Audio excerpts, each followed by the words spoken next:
السلام عليكم. اهلا وسهلا. طلباتك؟ ايه ده؟ انت نسيتني ولا ايه؟ انا شهاب. وانا طاطا خطيبته. عاشت الاسامي، تحت امركم. احنا جينا لك امبارح علشان خاطر تشوف لنا شقه. بأمارة مدينا لحضرتك 10 جنيه وقلت لنا فوتوا علينا النهارده. اتفضلوا استريحوا. ميرسي يا شهاب. هذا ليه يا نونتي؟ ميرسي. مش متنولها. شهاب قلت لك ميرسي. كرسي مدهون انا متنول هذا. شهاب نور الدين. شهاب مستجاب. شهاب مستجاب 5470. تفوتوا عليا بعد اسبوعين. اسبوعين ازاي؟ سيادتك قايل لنا نفوت عليك النهارده. خلاص ادفعوا مستعجل. ايه ده؟ مستعجل؟ 20 جنيه. 20 جنيه. هيجيلك تاني. طب بس اعمل معروف خلصنا.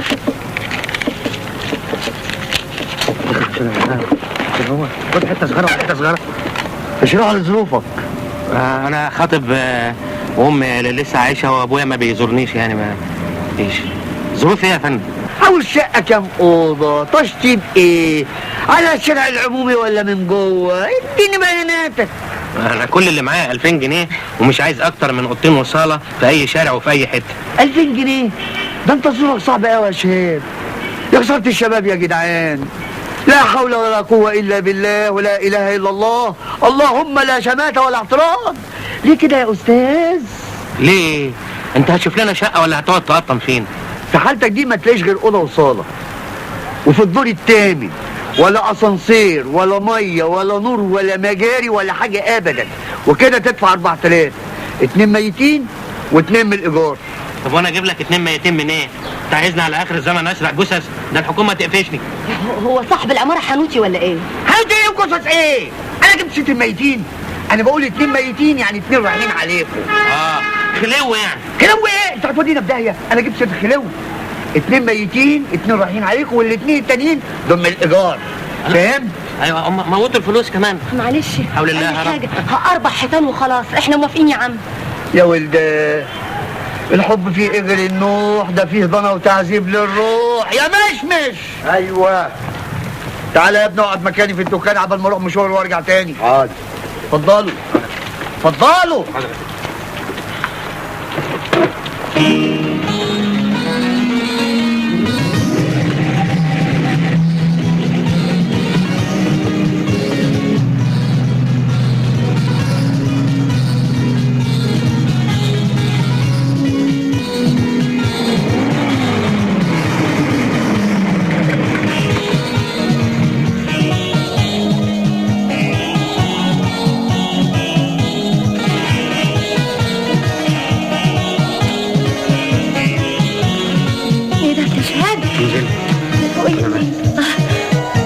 فين بقى الموقع؟ هنا اهو بارك الكعب.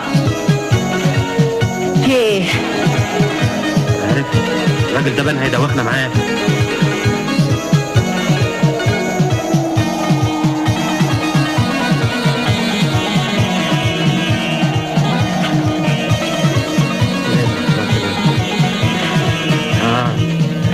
ايه يا حمار يعني.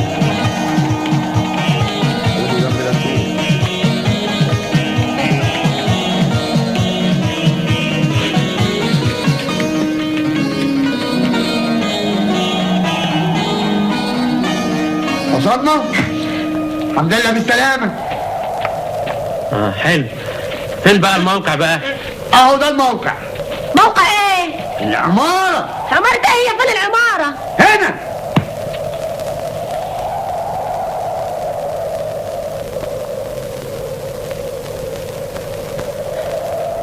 انت فاهمة حاجة يا طاطا؟ دي صحراء يا شهاب. مالكيش دعوة بالرمل. خلاص. زكي بيه بضل عقل. زكي بيه مين؟ زكي بيه سلاطة. ايه ما تعرفوش؟ راجل مليونير صاحب شركة التمساح. عقد ايه اللي مضاه؟ عقد يشيل الارض عشان يعملها ارض مباني. بصوا شقتكم في الدور الثامن. بس مش عالية شوية. والعمارة ابني وبحري. ده كلها بحري. وال2000 جنيه اللي هتدفعوهم ميتين. والتسليم بعد 6 سنين. مبسوطين؟ مبسوطين. طبعا. 6 سنين. موت يا حمار. اطلع يا حمار اطلع. تسليم بعد 6 سنين. شكرا شكرا.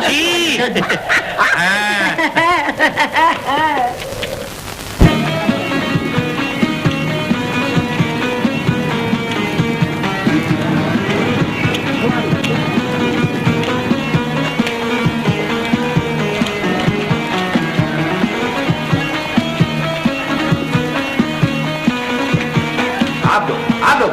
نعم يا فندم. ايه دول؟ دول جماعة من مهندسين البلدية. بيعملوا ايه؟ بيعاينوا البيت. ليه؟ بيقولوا هيقع. يقع؟ قال ايه؟ قايم الصعود. دول جماعة يا فندم مخهم انعم من البريزة الماسحة. الله، يقع ازاي؟ ده يعيش ليوم الزحام. هم دخلوا في علم ربنا.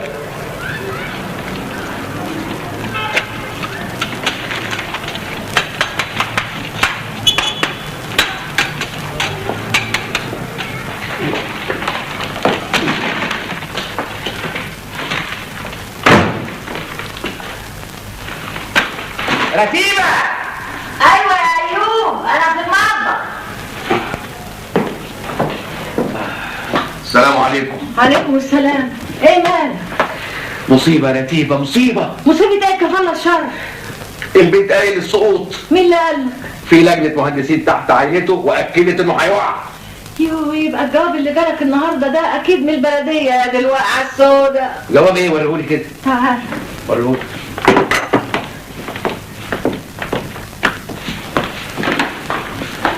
الجواب اهو.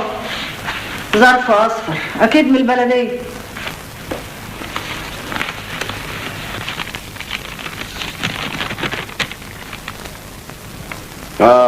فعلا بيقولوا لازم نخلي الشقة في خلال 15 يوم اعتبارا وابتداء من تاريخه.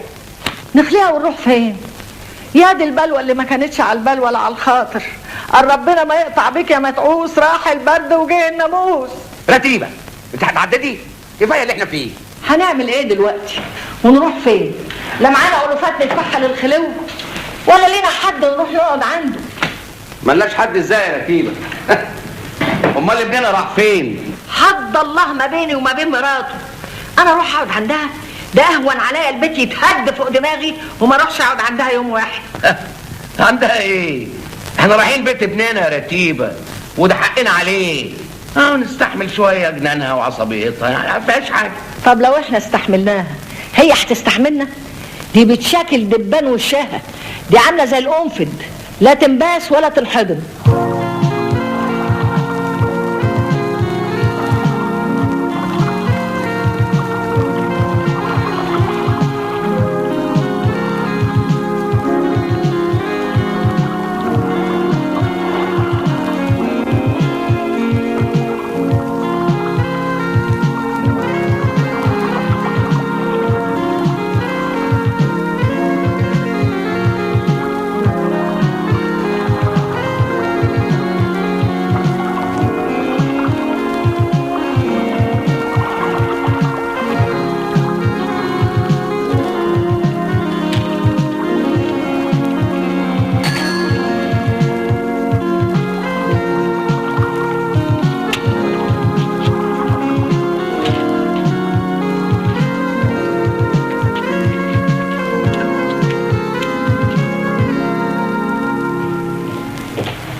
المدير موجود؟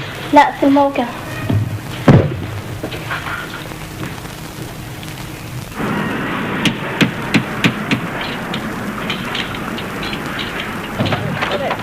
يا فندم اللي بيحصل في مشروع الاسكان الشعبي ده مهزله، لازم نوضع حد للتلاعب ده. تلاعب ايه ومهزله ايه يا استاذ عزت؟ اهدى بس كده وفهمني. مقاول الباطن عايز يسلم الوحدات السكنيه غير مطابقه للمواصفات. ايه الكلام اللي انت بتقوله ده؟ كشوفات التسليم جاتني موقع عليها من المهندس التنفيذي للمشروع. يا فندم المهندس متواطئ مع المقاول، عشان كده انا رفضت اعتماد كشوف الصرف. ده كلام خطير قوي يا استاذ عزت، واذا ثبت عكسه هيكون موقفك سيء جدا. واضح انك انت متهور ومندفع وبتلقي الاتهامات جزافا. انا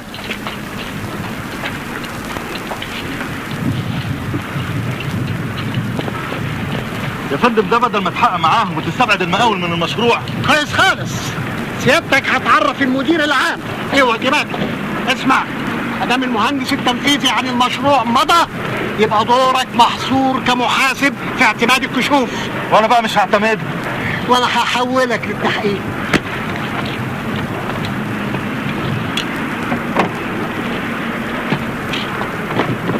يا فندم سعادتك بدل ما تحقق معايا، دي مذكرة أنا كاتب فيها كل حاجة من المخالفات بتاعة المقاول. اطلع. سعادتك حقق فيها.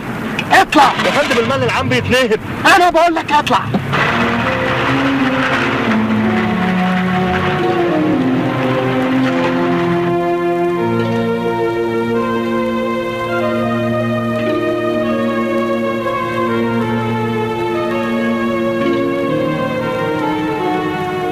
يقع ازاي؟ اكيد صاحب العمارة عامل ملعوب عشان يهد ويبني مكانه برج يبيع شقة وتمليك. اتفق يا بابا مع بقية السكان واشتكوه. يا ابني يا حبيبي، صاحب العمارة ملوش دعوة بالموضوع ده خالص. اللي قرر ده فعلا لجنة من مهندسين البلدية، والبيت زي ما انت شايف قديم ومليان شقوق وقايل للسقوط. طب والحل هتعملوا ايه؟ يعني هنعمل ايه؟ مضطرين طبعا نخلي الشقة. كل السكان مشوا، ما فضلش غيرنا احنا. طيب وهتروحوا فين؟ نروح فين؟ ما انت عارف يا ابني، واحنا حلتنا حاجة؟ ده معاش ابوك اول عن اخر 160 جنيه. طبعا يا منصور، انت عارف ان ما عنديش فلوس عشان ادفع خلو او مقدم في شقة. تحويشة العمر يا ابني انا اديتها لك علشان تدفع بيها خلو في الشقة اللي انت اتجوزت فيها. وانا بعت لك سيختي واديتها لك عشان تشتري الشبكة للمحروسة اللي اشترطت عليك انك تجيب لها خاتم سوليتير ومحبس الماظ وصورة تعبان. ربنا يخليكم ليا يا ماما. هو انا قلت حاجة؟ اهلا وسهلا بيكم في اي وقت، ده بيتكم طبعا، دي مش عايزة كلام. طب انا هقول للنسمة. نعم، هتقول لنسمة هتاخد منها الاذن؟ على رأي النسل، ما احنا في زمن يلا هدوا، لما الراجل يغضب والست ترده. وبعدين معاك يا ماما، انا قلت هاخد منها الاذن. كل الحكاية ان هديها خبر. فيها ايه دي يا بابا؟ ما فيهاش يا ابني. اديها خبر وانت بقى تعالى لنا بكره ولا بعده نكون ربطنا العفش عشان ننقله. تاتا نظلنك معايا 9 سنين خطوبة ومفيش امل في 4 جدران وسقف يجمعنا. الايام بتمر والانتظار اصبح ملوش معنى. بلاش اليأس ده يا شهاب، مش يمكن نبص نلاقيها اتحلت كده اهو لوحدها؟ هنستنى صدفة ولا حلم في زمن الكوابيس؟ ابسط حقوقنا بقى سراب، بندفع اغلى ايام حياتنا في البحث عنه. يعني هي دي ازمتنا لوحدنا يا شهاب؟ طب احنا لو فقدنا الامل هيبقى لنا ايناش عشان الدنيا للي معاه. اللي معاه بيشتري شقة ومستقبل، وللأسف انت راهنت على حسان خسران. كفاية اللي ضاع من عمري. انا بقى اناني لو فضلت ربطك بيا. تاتا تقدري ما تكملش يا شهاب، انت عارف انا بحبك قد ايه. طب والله انا بحبك اكتر ما انت تتخيل. انا افضل اعيش معاك العمر كله ندور على شقة ابسط حقوقنا زي ما انت مسميها، ولا ان اتحرم منك يوم واحد.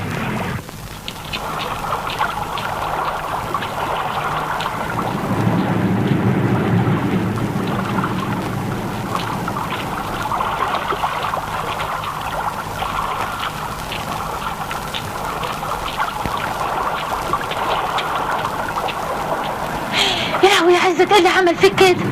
ما تتكلم، ايه اللي حصل؟ المقاول الكلب سلط عليا البلطجيه بتوعه، بس هيروح مني فين؟ انا مش هسيبه بقى لما ادخله السجن. وايه اللي خلاك بس تتصادم بيه؟ انا مش قلت لك 100 مره خليك في حالك؟ ده حاول يرشيني عشان اسيبه يسرق، لكن انا رفضت بقى. وانا مش هسيبه بقى، هديته هوديه في ده. فسلط عليك البلطجيه بتوعه، كان المفروض انك تقول للمدير مش تحتك بيه. المدير سلبي ومتعاطف معاهم ومغمض عينه عن كل التجاوزات. خلاص يا اخي اعمل زيه وريح روحك، كل الناس ماشيه جنب الحيط وانت اللي عامل مشاكل. فاكر نفسك ايه هتصلح الكون؟ قصدك شريف بقى وعندي ضمير. بس انا بقى ما عنديش استعداد ابيعه مهما كان الثمن. ما تبيعوش يا اخويا، بس ريحه شويه، انحني للريح لغايه اما تعدي زي ما بيقولوا، واللي ما تقدرش تفوته ابعد عنه بس بهدوء ومن غير مشاكل. نمك ايه غير البهدله والضرب؟ انا بقى مش هتنازل عن حقي ولا عن حق السكان اللي ممكن البيوت دي تقع على دماغتهم. انا معركتي بقى مع المدير ومع المقاول ومع المهندس ابتدت، ومش هتنتهي الا لما كل الامور دي ترجع صح. تهاجر وهتروح فين يا ابني؟ استراليا. خال نسمة عايش هناك هو ومراته وولاده بقالهم اكتر من 15 سنة. قومها في دماغنا في الجوابات اللي كان بيبعتها لنا.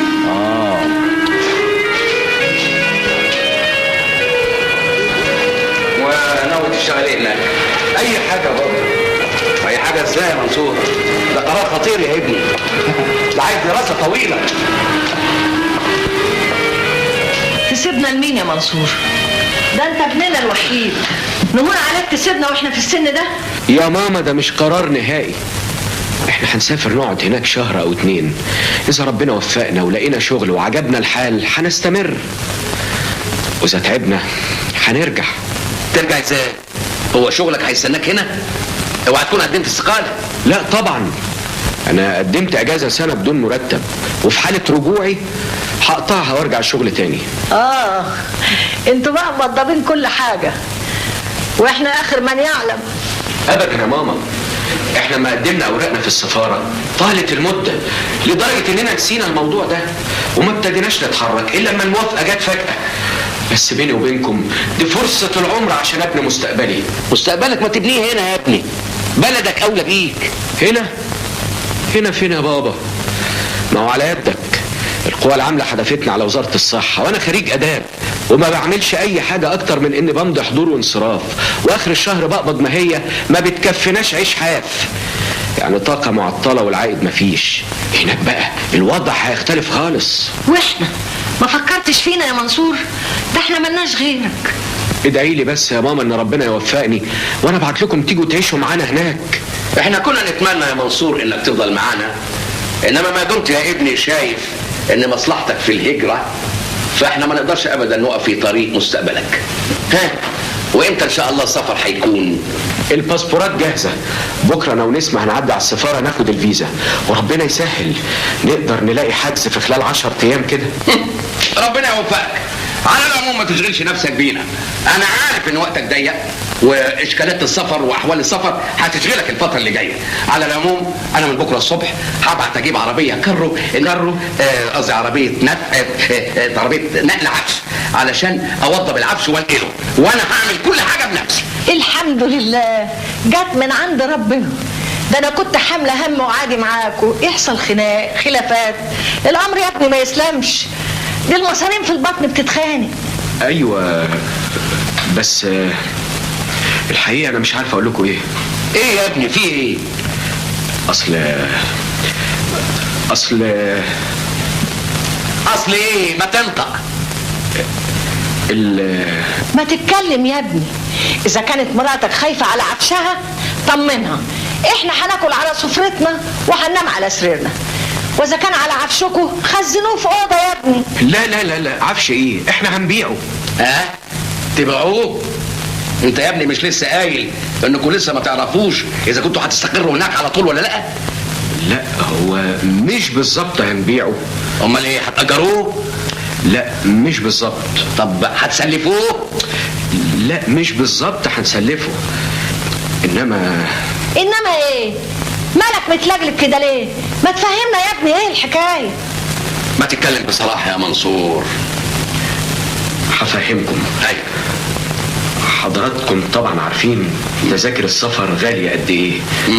ده غير اننا محتاجين مبلغ يبقى معانا هناك. عشان كده اضطرينا نبيع الشقه.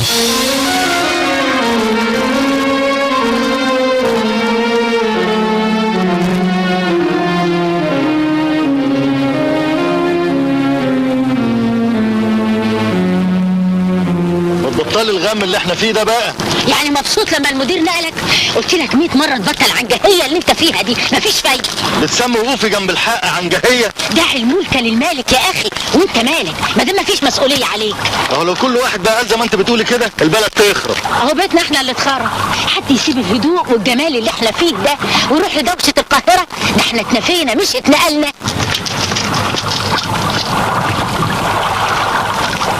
بقى يعني هو اللي يسيب الغردقه ويتنقل مصر يبقى اتنفى؟ على العموم بقى المدير ده عنك ونقلني عشان خايف ان انا اكشفه هو المهندس التنفيذي بتاعه، بس انا بقى في المطبخ الاول. مفيش فايده فيك، لسه بتقاوح، مش هتتغير ابدا. يبقى روح شغل في المدير هناك عشان المره دي يرفدوك، دي شركه قطاع خاص، يعني ممكن يمشوك في اي وقت. محدش يقدر يرفدني طول ما انا صاحب حق. انا معايا كل المستندات اللي اديتني ومش حاسس لحد ما ارجع مطرحي واسترد مكاني واعتباري وكرامتي. كرامتك؟ طب وريني بقى كرامتك هتعمل ايه لما تحشي انا وانت والعفش بتاعنا في شقه بابا؟ طب انزلي يا اختي انزلي. خلاص.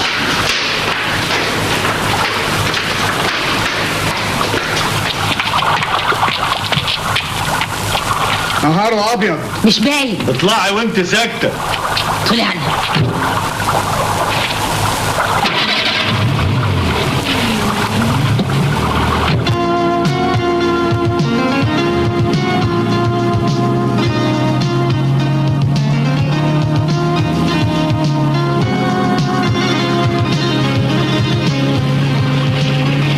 وجودنا في بيت ابوكي ده وضع مواقف.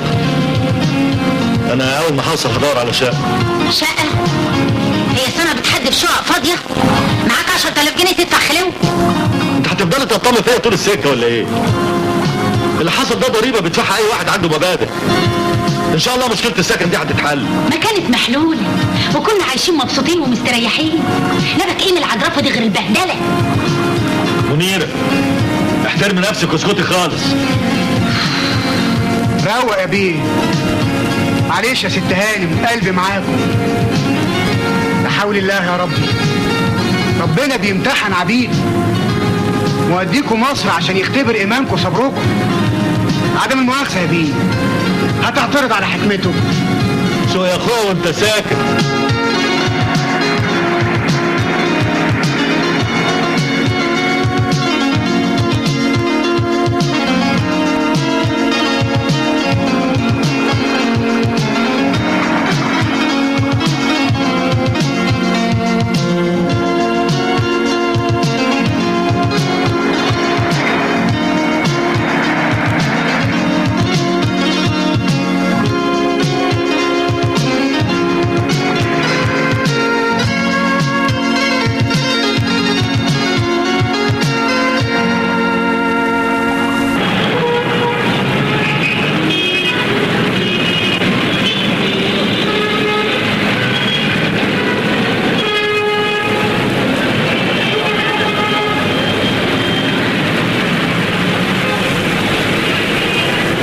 الاستمارة من الدور الاول وملاها. لو سمحت حضرتك، هو نظام الشقق ايه؟ يعني هيكون نظامها ايه؟ بجنينه وتراسينه؟ الشقه ما فيهاش تراسينه، هي اصغرها يعني في كل حاجه مكتوب في الاستماره. مش انا قلت لك كل حاجه مكتوبه في الاستماره؟ انت اللي جبت لي. استنى، دي واحده دي واحده دي واحده. دور عليا دور عليا. الاسم رباعي. يا فندم روح وديها من الاستاذ اللي هناك ده.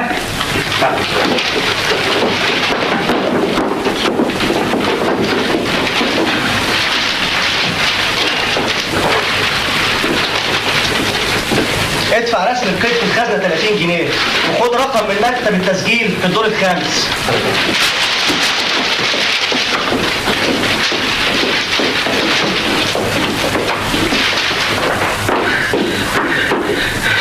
لو سمحت.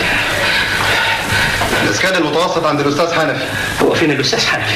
في درج المكتب. دوري بدرج المكتب. اتفضل يا استاذ، دي مش شغلتي ومدور لك عليه. تعالى يا استاذ، انا الاستاذ حنفي. نعم.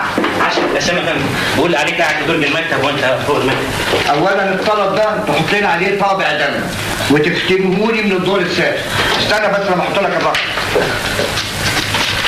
اخر رقم 80,965. ده رقم ايه يا فندم؟ رقم الطلب بتاعك. يعني ايه؟ يعني في 80,000 بني ادم مقدمين وقبلنا؟ ايوه يا حاضر، 80,965 والباب مفتوح لغايه اخر الشهر. كويس، يعني معنى كده ان احنا هنستلم شقتنا بعد سنه 3 سنين كده يعني. ده انت متفائل جدا. قول 10 15 سنه. ازاي؟ يعني هنكون كبرنا شويه. العمر الطويل ليكم، انما لو تعرفوا حد كده ولا كده تقدر تحسني الاوان. انا ما اعرفش حد، انت تعرف؟ يا ريت يا استاذ كنت اجيبه لنفسي، ده انا الطلب بتاعي 60,500. انا مشيت الظلم، الطلب بتاعه هو اللي بيكتب الطلبات. 60,000 هو شخصيا. لا هو مظلوم. يلا يلا يلا.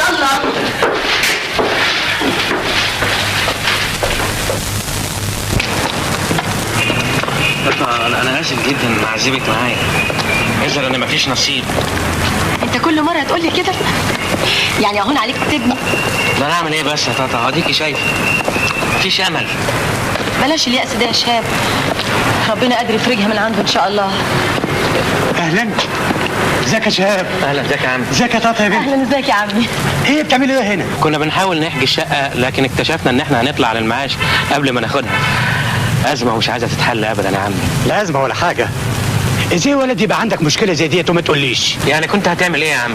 لا ده انا اعمل كتير. تعالى لي البيت النهارده بعد الظهر، هديك جواب لواحد نعرفه، راجل اعمال كبير، عنده 9 عمارات وبيبني في العشرة. المهم بياخد خلوه قد ايه؟ اصل شهاب معهوش غير 2000 جنيه، هما كل اللي حوشهم من ساعه ما اتخطبنا لغايه دلوقتي، والخلوات بتزيد كل سنه عن اللي قبلها، وال2000 جنيه زي ما هما ما حصل لهمش حاجه. هي دي المشكله يا عم. ده راجل طيب ومعزتي عنده كبيره، كنا زملاء من ايام التلمذه، يعني اكيد هيعمل لي خاطر. تعالى لي انت خد الجواب وربنا يعمل اللي فيه الخير. شكرا يا عم. مع السلامه. شكرين يا عم. سلم على مرات عمي قوي وبتوع الولاد.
السلام عليكم.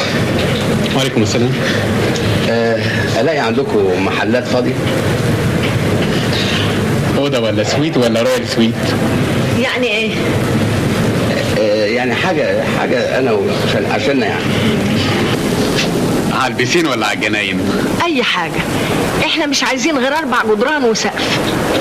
وهتقعدوا كام يوم؟ لا هي المساله هتطول شويه. اصل احنا كنا ساكنين في شقه رتيبه، سعاده البيه ملوش دعوه بالتفاصيل دي. المساله هتطول، اقامه هتطول شويه لحد ما نشوف حل. سيادتك ما تعرفش حد عنده شقه من غير خلو؟ بطاقتك لو سمحت. نعم بقول بطاقتك لو سمحت، ولو تكرمت املا لنا البيانات دي. ايوه بس انا عايز اسال سيادتك قبل كده، يعني سعر الاوضه كام؟ 302 جنيه بالخدمه والفطار. لا سيادتك مش فاهمني، انا مش عايز اشتري اللوكان ده، انا بسال على سعر الاوضه. ما هو ده سعر الاوضه. لا انا مش عايز اوضه تمليك. ظريف قوي، دي مش تمليك، دي ايجار. يا لهوي، اوضه ب 300 جنيه؟ ما تتهود معانا شويه. رتيبه وبعدين مفيش داعي للخدمه ومفيش داعي للفطار. احنا هنخدم نفسنا وهنفطر على حسابنا، واذا كنتوا عايزين كمان نستحمى بره احنا ما عندناش مانع. يا استاذ انت داخل محل مانيفاتوره هتفاصل، ده اوتيل 5 ستارز. وعشان ما هو 5 ستارز انتوا عايزين تدفعوا لنا 300 جنيه في الشهر. شهر ايه يا استاذ؟ امال ايه؟ في اليوم.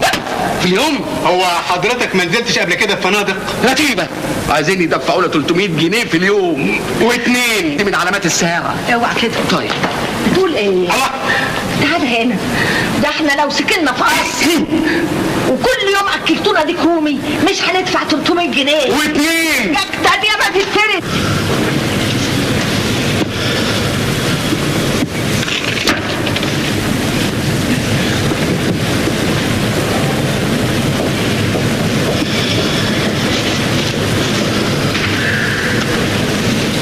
600 جنيه في الشهر.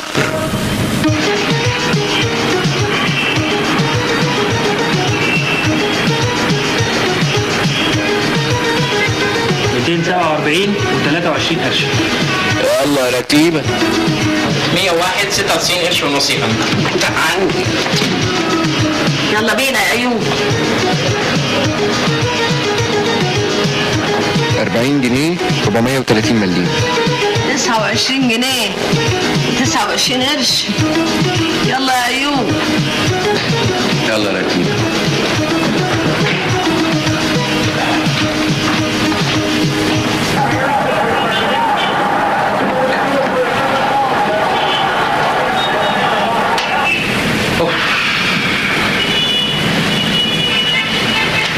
طفي التلفزيون ليه؟ ايه اللي بتتفرج عليه ده؟ مصارعة حرة؟ هو حاجة بنتسلى بيها وخلاص. تتسلى بيها؟ وده اللي كان ناقص. قول لي استلمت الشغل ولا لسه؟ لسه، بكرة هستلمه. خدها مني نصيحة يا ابني، انت لسه موظف جديد، ما عندكش خبرة لا إدارية ولا إنسانية. ما تعومش ضد التيار أحسن بعدين تغرق. واكره وداري وحب وواري. في الحق مفيش الكلام ده، واللي يعرف الحق يعز عليه قوي يشوفه مهضوم. انت حر، انا قلبي عليك. انا بقول يعني يبقى مشوار بعيد قوي من عندنا هنا من الجيزة لغاية شغلك في العباسية. انا هدور على شقة من بكرة. موت يا حمار. عثمان دور على مهلك يا ابني، ده بيتكم.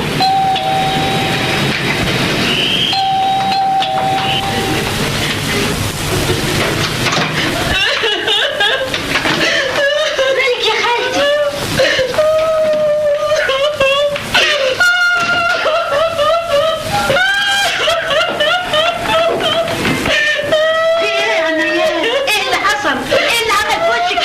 الواطي النتل الجبان تردي في نص الليل انا والعيال ورمى عليا يمين الطلاق.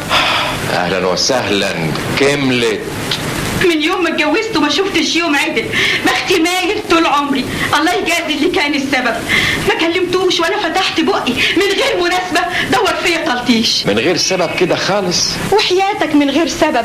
بقول له الشتا دخل وعايزين بطانيتين، قال لي منين معيش فلوس. قلت له كان يوم ما طلعلوش شمس يوم ما اتجوزتك. غيرك بيلعب بالاساتك والارانب وانت فقر وحالتك كرب، والفلوس تشوف وشك وسحنتك تهرب من وشك المقلوب طول النهار. امك عياشه وعامل لي باشا. وقلت لي كل ده؟ غلطت يا اختي، عملت حاجه عشان يقلمني وفي الاخر يطلقني. قلت له لا، انت فاكرني ما عنديش اهل؟ بنت اختي يساعني وهنجرجرك في المحاكم. تعالي يا حبيبتي، تعالي يا حبيبتي، تعالي تعالي استحي. تعالي يلا يا ولاد، يا حبيبتي، يلا. بنت اختها يساعة، ها؟ واحنا ان شاء الله هنقعد مع الجرمق ده كله اذا كرمتك تسمح.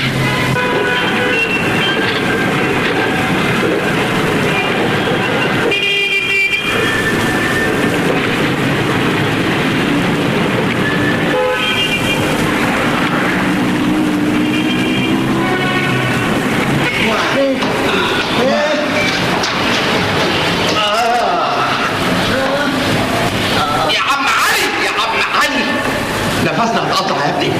هو البريسون فين؟ في اسطوح. الدور الجاي هانت. الاسانسير ده العطله هيصلحوه امتى؟ صاحب العماره مزاجي والسكان عندين ومش عايزين يلموا عشان يصلحوه. شد حيلك يا حاج. شد حيلك يا حاج. عم علي نفخ جرابه وقال هيلا.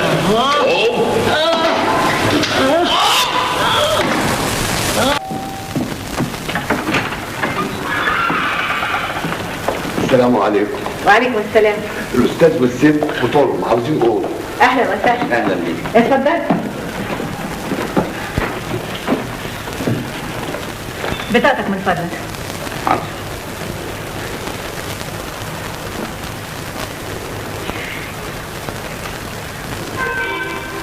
حضرتك رتيبة؟ ايوه. بطاقتك من فضلك. عشان ايه؟ عشان اتاكد ان حضرتك رتيبه. سمعه الفنسيون مش لعبه يا هانم. خلصينا دي البطاقة. اتفضل.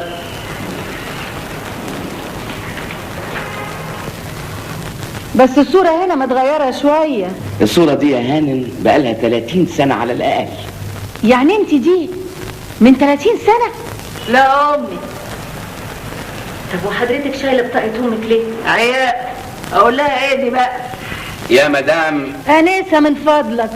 متأسف يا أنسة، البطاقة دي بتاعتها هي، والصورة دي صورتها من 30 سنة، يعني لازم تبقى متغيرة شوية. تزعلش مني، أنا لازم أحافظ على سمعة البنسيون. انا ضامنهم برقبتي يا انسه. خلاص. اي خدمه يا بيه. اتفضل. ايه ده؟ ايه؟ خد، مش عايز منك حاجه. عايز اكتر من كده ليه؟ عايز ورقه ب10. ب10 جنيه؟ ليه يا حبيبتي؟ 5 سمسره و5 شيل شنط. 5 شيل شنط؟ ما كنت قلت لنا كنا شلناهم احنا. صعبتم عليا، خير تعمل شر تلقى. ايوه خلاص، اتفضل اتفضل. اهي. شكرا. يا السلام عليكم. عليكم السلام ورحمة الله وبركاته، ربنا يكتر من أمثالك، الله يخرب بيتك. حظكم كويس. أيوه. لغاية امبارح ما كانتش فيه ولا أوضة فاضية، النهاردة بس مش زبون. الحمد لله ربنا بيحبنا. اتفضلوا أوريك الأوضة. شنط. اتفضل حضرتك وأنا هجيبها. طيب. اتفضل. أهلا وسهلا، اتفضل. 5 جنيه عشان يشيل شنطتين؟ ان شاء الله يشك في معاميعه. ده أبوه متجوز أمه ب5 جنيه. يا دوب.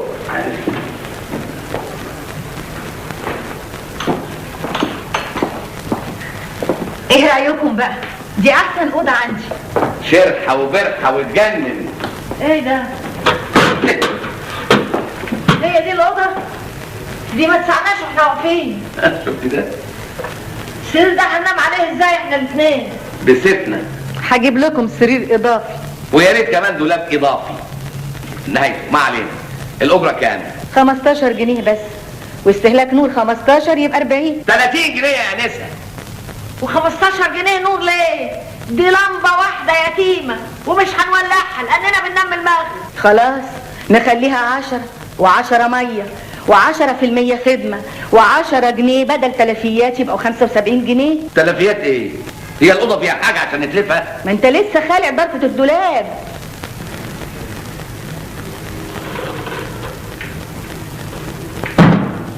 و10 جنيه سرير إضافي، و10 جنيه استخدام مطبخ، و10 جنيه استخدام تلفزيون، يبقى المجموع 150 جنيه. هو فين التلفزيون ده؟ في الهول، ومواعيده من 6 ل 8:30. ولو عاوزين تتفرجوا بقى على السهرة ولا ماتشات الكرة لها سعر تاني. يلا بينا يا أيوب، ده انت هتدفع معاشك ومعاش الجيران. يلا بينا فين يا رتيبة؟ واحنا هنلاقي أرخص من كده. ولو عاوزين بطاطين إضافية أو مش عايزين، كفاية كده. وشهرين تأمين، يبقى المبلغ كله 300 جنيه. دقيقة واحدة أكتب لكم إيصال بالمبلغ، وجهزوا فلوسكم على ما أجي.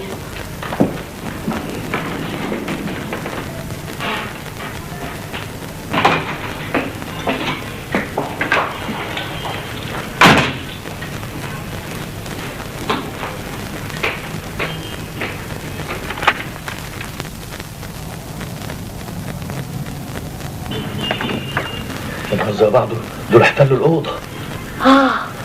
وهنعمل ايه دلوقتي؟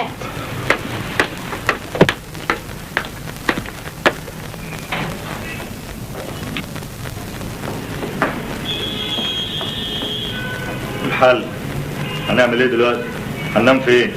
قدامك السفرة والكنبة، اختار.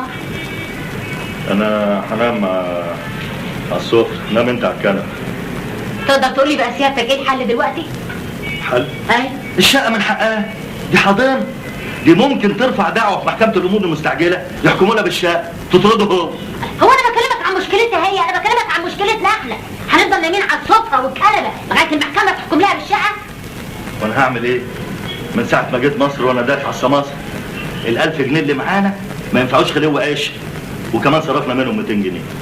كنا عايشين معززين مكرمين في بيت على البحر. عاجبك البهدله اللي احنا فيها دي دلوقتي؟ هشوف لي اوضه في الكانتر لحد ما تنتهي نتيجه التحقيق. ان شاء الله هنرجع فرع الشركه في الغردقه. العدالة ممكن تتأخر شوية، بس الحق لازم يبان. صعب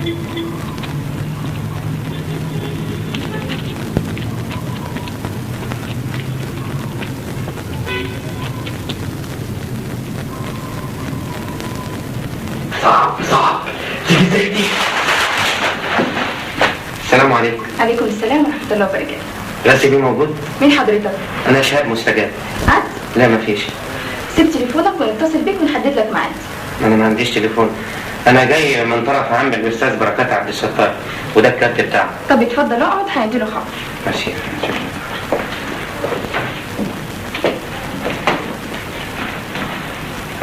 ولا تحمل هم يا معلم فتحي، السوق قلاب والدنيا على دي ودي. اقدر رقبتي سدادة. ربنا يديم المعروف يا معلم فتحي.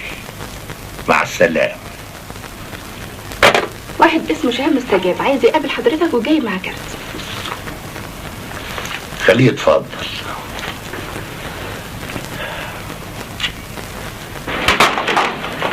اتفضل. شكرين.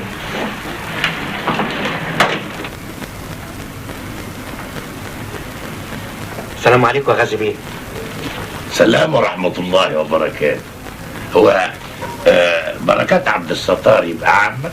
ايوه يا فندم، وبيسلم على حضرتك قوي قوي قوي وباعت لسيادتك الجواب ده يا فندم.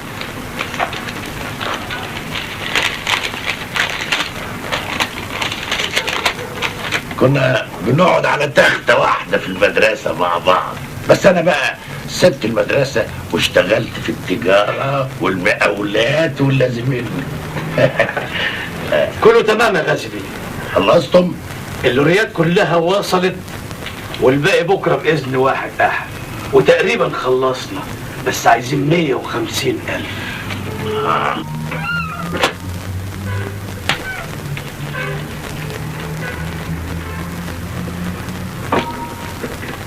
شايف يا شاب يا ابني، عايزين يسيبوني من غير فكة. يلا شيل واتكل.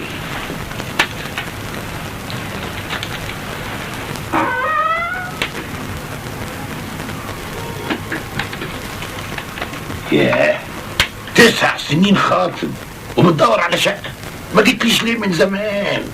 ما هو عم يا فندم هو اللي دلني على حضرتك اخيرا. يا ترى يا فندم اقدر اخد شقة من عمارات سعادتك؟ حظك حلو، عندي شقة واحدة اللي فاضلة في عمارتي الجديدة، اعتبرها شقتك من دلوقتي. ألف شكر يا فندم. وطلبات سيادتك إيه؟ طلبات إيه؟ إحنا عايزين نجوز العرسان. صعبانة عليا خطيرتك دي، 9 سنين ومستنياك، أصيلة زمانها يا ابني حمضت لا مؤاخذة زي الطبيخ. زمانها يا فندم.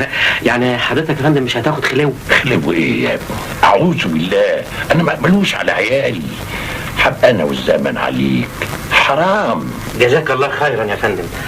حضرتك عاوز كام مقدم؟ مقدم ايه يا ابني؟ انا لا باخد فلوس ميتة ولا مقدم. انا يا ابني بسكن خدمة للشباب، وبقدر ان ابني هو اللي واقع في البلوادي. حضرتك متأكد انك مش عاوز حاجة خالص؟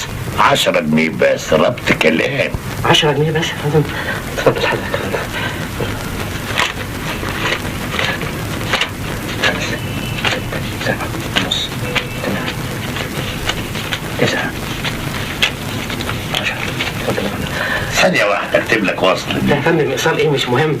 ربنا يقوي ايمانك ويكتر من امثالك. ده انا مش مصدق عينيا. سعادتك اخر الرجال المحترمين. يا سلام يا فندم، انا مش عارف اسمح لي يا فندم اعبر عن سعادتي وفرحتي بيك. كفاية يا ابني، كفاية كفاية يا حبيبي. تعالى لي بكرة علشان اوريك الشقة. ربنا يخلي سعادتك. سلام.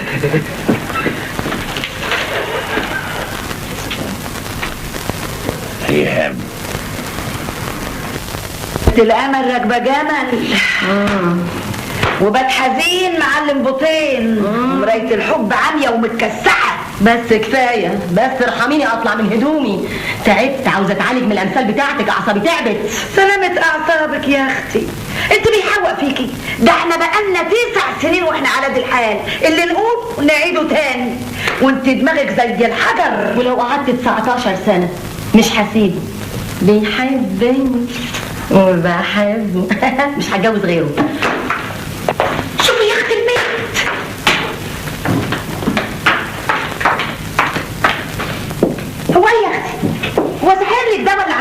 ولا ايه؟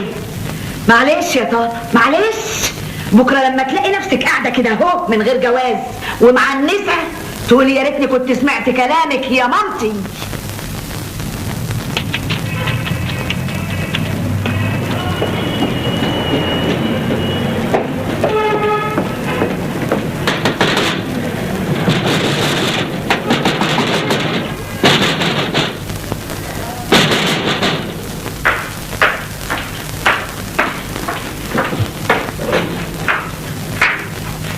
اهلا يا حماتي، اهلا يا احلى حما في الدنيا، يا اجمل زهره في الربيع. نعم، عايز ايه؟ طاطا موجوده؟ ايوه موجوده. عايزها في ايه؟ ما عايزها في موضوع مهم. مهم؟ انا مش منبهه عليك 1000 مره ما تخبطيش برجلك هنا في البيت ده. ما هو انا حاططها وهي موافقه عليا، ومن حق ان انا حقك زي اخوي. جت كسر حقك. الله، في ايه؟ بتعملي ايه؟ معقول بتعملي ايه؟ ماما ولما يتمسحك معقول بتعملي ايه؟ حقك علينا يا شهاب. اتفضل انت. ايه؟ عشان خليكي ماسكاها لما معدي. اوعي يا بنت، اوعي يا بنت اما يمشي. طب استني عليا. معلش يا شهاب، حقك عليا انا، ما تزعلش ماما ملزقاها فيا. طيب انا جايب لك بشرة عظيمة قوي، اجمل خبر ممكن تسمعيه في حياتك. لو جه المتعوس يتاجر في الطواقي يخلق ربنا ناس من غير روس. شفتي حظ النهارده بتنبط عليها بالكلام. ليه بس يا حبيبي؟ ما انا كل ما اجي هنا تقول لي كسر رجلك كسر حقك. لا وما تنساش قطم الرقبه عشان تخلص عليا، على ما اجي اتجوزك مش هتلاقي فيا حاجه. لا يا حبيبي، ايه يا ماما؟ روس ايه ورقاب ايه؟ خلاص يا بنت استني انت شويه. لا هو خبر ايه يا حبيبي اللي بتقولي عليه؟ تكونش لقيت شقه في حته تجنن يا طاطا. مش ممكن اوضتين وصاله وتشطيب لوكس ومن غير فلوس ميته ولا مقدم، وبيننا وبين النيل حوالي 100 كيلو. انت يا ماما كده في ايه؟ استني شويه.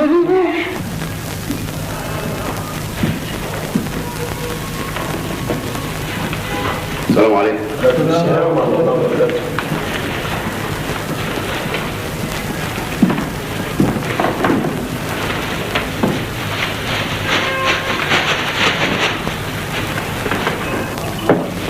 يا لهوي، اللي دخلك هنا يا راجل يا قليل الادب. انتوا مين؟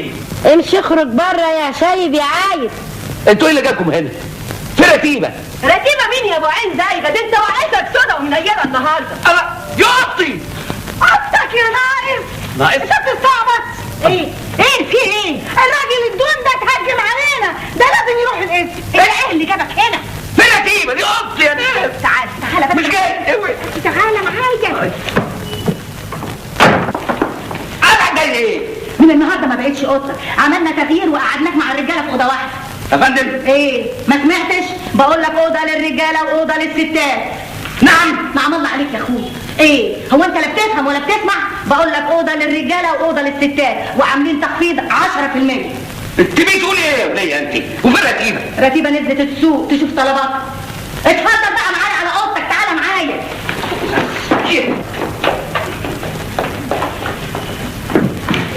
اتفضل، دي اوضتك، ولما تحب تقعد مع مراتك تقعد معاها في الهول بره، يا تروح تقابلها في كازينو. سمعة البنسون ما هياش لعبة.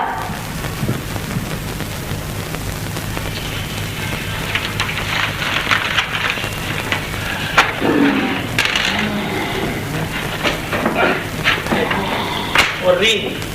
عايزين غارة في الدرع. غار قدامك اهو. ظاهر مزار كويس. ايوه كده اهو. ايوه بالراحه ولا كويس. بطل سرقه بالظبط.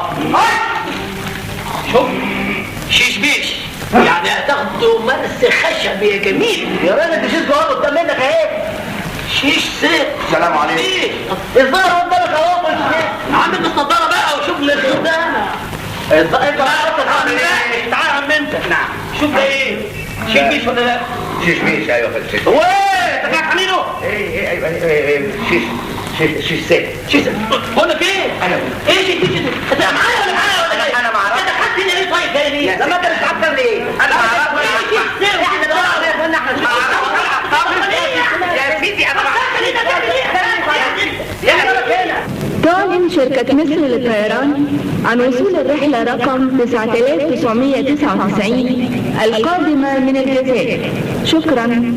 ايه اللي حصل يا بنتي؟ ما تفهميني. مصيبة يا بابا، مصيبة. ما هي كتبت لك اللي حصل في التلغراف، قلت لها ما فيش داعي تبعتي له تلغراف، ما سمعتش الكلام. يعني ايه؟ عايز اشوف الشقه بتضيع من بابا، ما بعتش اقول له؟ تضيع ازاي؟ ده كنت ابلغ النيابه. مفيش داعي بابا للنيابه كده على طول، حضرتك تروح تتفاهم معاه الاول بالذوق، يمكن قال.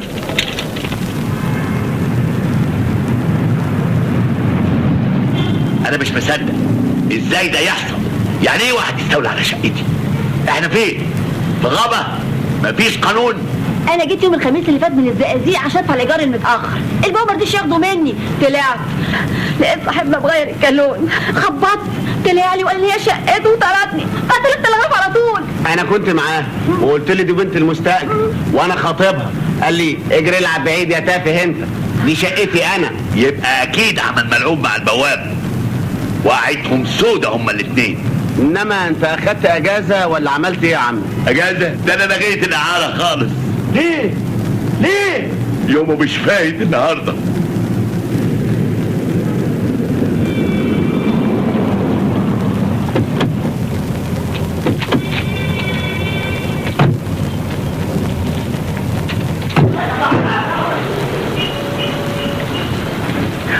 يا علي اهلا وسهلا سعاده البيه، بس منورت. الف حمد لله على السلامه. الف حمد لله على السلامه. ده انا هدخلك السجن يا حرام يا نصاب. انا ايه اللي بتقول ده سعاده البيه؟ انا عملت ايه يا بيه؟ الله نزل ايدك يا بيه، عيب كده. ما انتش عارف عملت ايه؟ ده انا هشرحك، انا هشرحك تستغل سفري وسفر صاحب العماره وتسكن الشقه بتاعتي. ما سكنتش حاجه يا بيه، انا ما جيتش جنب الشقه ولا جرتها ولا جيت ناحيتها يا سعاده البيه. انت بتتكلم على كده؟ عيب كده يا بيه، نزل ايدك يا بيه. انت بتستعبط؟ امال اللي فوق في الشقه ده يطلع ايه؟ سبحان الله يا سعاده البيه، هو انا اللي اعرفه ولا انت يا بيه؟ هو مش قريبك؟ قريبي؟ ايوه يا سعاده البيه قريبك، هو قال لي كده يا سعاده البيه. وانت كمان عدم المؤاخذه جبت له الشقه والراجل عادي يا بيه، وانا اديت المفتاح اللي انت اديته لي قبل ما اسافر عشان انا انضف بيه الشقه.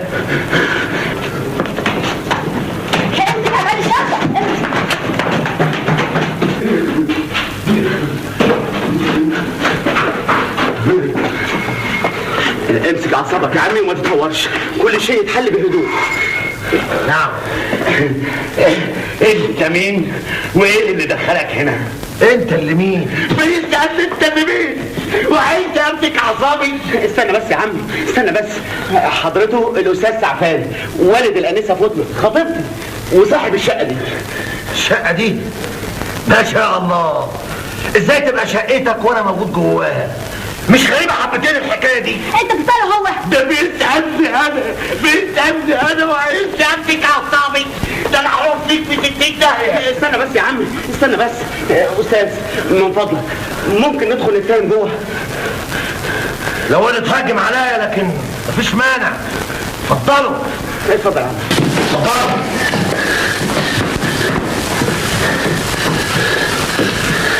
نعم. انت دخلت هنا ازاي؟ ومين اللي سمح لك تستولي على الشقه؟ انت هتقول لي تعالى تستولي على الشقه؟ بقول لك شقتي يا محترم. استنوا.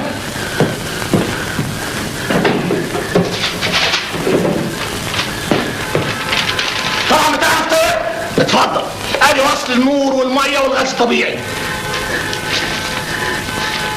الاسم اللي عندك ده مين؟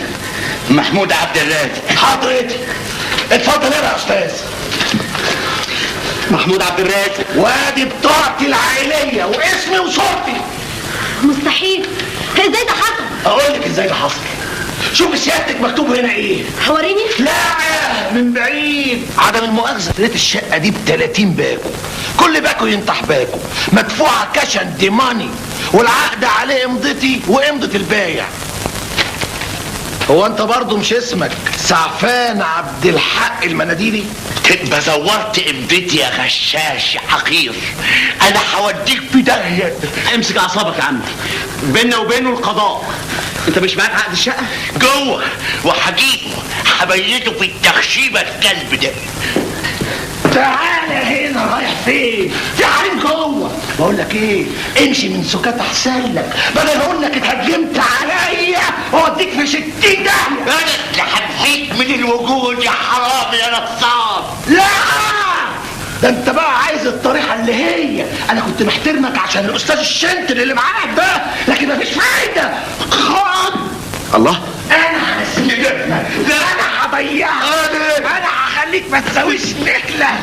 امسك اعصابك يا بيه امسك اعصابك. اسكت انت، بره بره يا بيه ما يصحش. بره يا حوش.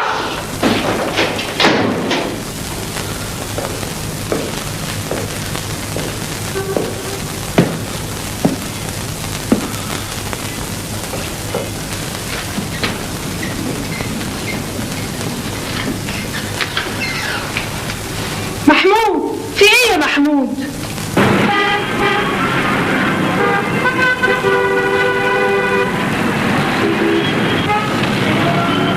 أنا زعفان عبد الحق المناديلي، أستاذ إدارة أعمال بجامعة القاهرة ومعلم جامعة قسطنطينة بالجزائر، ودي بنتي فتنة زعفان عبد الحق المناديلي، موظفة بضرايب الزقازيق. اصل القوى العامله وزعتني هناك، ولما لقيت نفسي مش هقدر اسافر كل يوم المصري للزقازيق قلت اسكن في بيت المغتربات. وانا خطيبها موظف هنا في وزاره الصحه.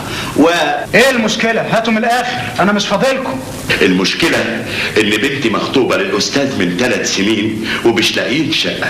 أنا اضطريت إن أنا أسعى لإعارة علشان أوفر قرشين أديهم للأستاذ يدفعهم خلو للشقة. سافرت الجزائر ما كملش سنه، ما لحقش يوفر حاجه. فتنه بعتت له تلغراف عشان يرجع، قلت لها مفيش داعي، ملوش لزوم، هي اصرت. عاجبك كده؟ هنجيب شقه ازاي دلوقتي؟ انتوا هتحكوا لي قصه حياتكم؟ ايه المشكله؟ مين اللي اتعدى عليك؟ محمود عبد الرازق، لا عمري شفته ولا قابلته قبل كده. رجعت لقيته استولى على شقتي وزور امضتي على عقد بيع. معاك عقد الشقه؟ لا، سبته في الشقه قبل ما اسافر. حاولت ادخل اجيبه، منعني وتعدى علينا وطردنا. مش فاهم ازاي تسيب العقد في الشقه؟ حد في الدنيا يعمل كده؟ معاك ايصالات ايجار، نور، ميه، غاز؟ لا، كلهم في الشقه. وصاحب العماره موقفه ايه؟ صاحب العماره عايش في السعوديه، ما بيرجعش هنا غير في الاجازات. والبواب هو اللي بيتصرف في كل شؤون العماره. ارجوك يا حضره الضابط تتصرف بسرعه، ابعت قوه علشان تطلع الراجل ده من الشقه. المساله مش بالبساطه دي يا استاذ. مش بالبساطه دي؟ يعني ايه؟ احنا هناخد اقوالك ونستدعي ناخد اقواله، ونسمع اقوال الشهود من سكان العماره والبواب، والمحضر يتحول للنيابه. بقول لحضرتك دي شقتي والراجل ده استولى عليها، لسه انا هستنى تحقيقات والنيابه. ما انت ما معكش مستندات تثبت ان الشقه بتاعتك، هعمل لك ايه؟ افتح لهم محضر. حضرتك تعال يا بابا. اسمك وسنك وعنوانك. ما تقول. سبب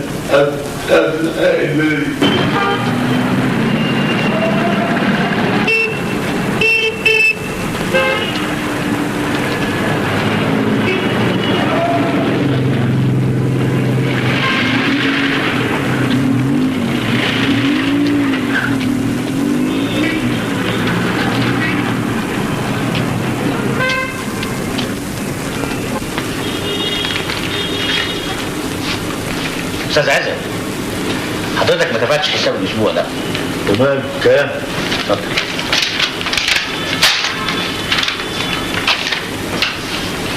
حقك، الحق حق والعدل عدل، ولو ان اليومين دول ما بقاش الحق حق وبقى العدل ظلم. ظلم؟ امال ايه؟ الهرم اتقلب. انت ما عندكش فكره ولا ايه؟ ما انت ما تعرفش يا اخي الاخبار ايه. صباح الخير يا استاذ.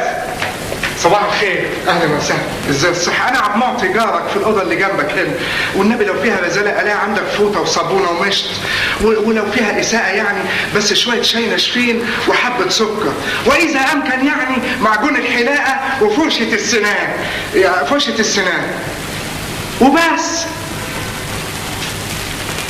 طب الاقي عند حضرتك فتحت سلمون؟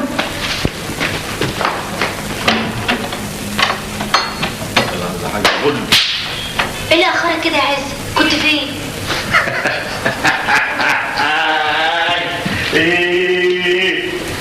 غريبة، انت بتضحك على ايه؟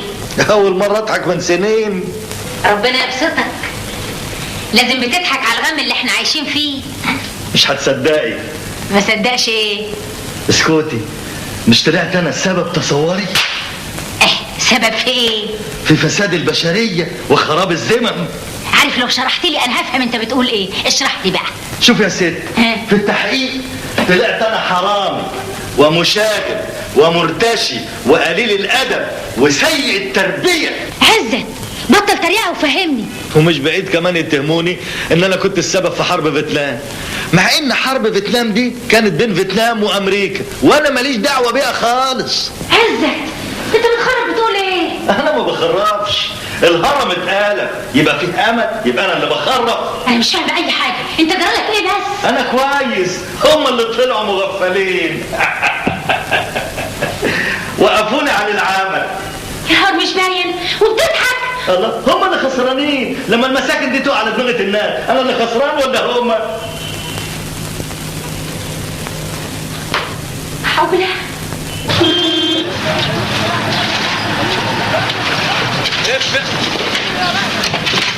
اهلا وسهلا. اهلا وسهلا يا سعاده البيه. اهلا يا غازي بيه. ماشي الحال؟ ماشي الحال كله تمام. اي اوامر؟ روح شوف شغلك كده. تحت امرك يا بيه. كف شويه انت وهو. يلا يا ابني انت وهو طبعا. يا كيف؟ اتفضل يا ابني. قلت لي اسمك ايه؟ شهاب مستجاب. عاشت الاسامي يا ابني. تعال ورايا.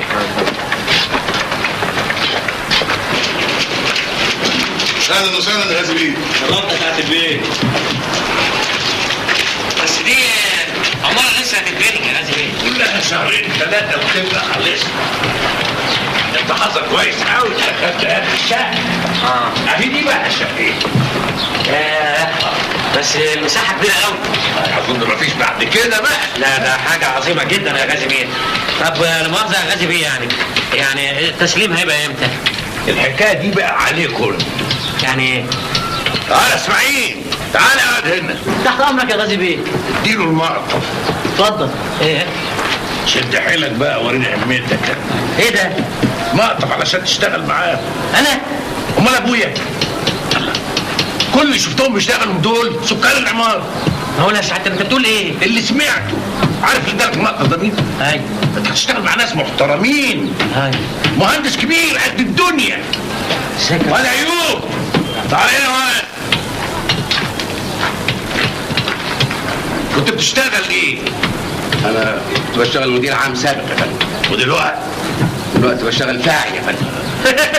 انت شوف شغل. اي خدمه يا فندم. قول يا ايوب.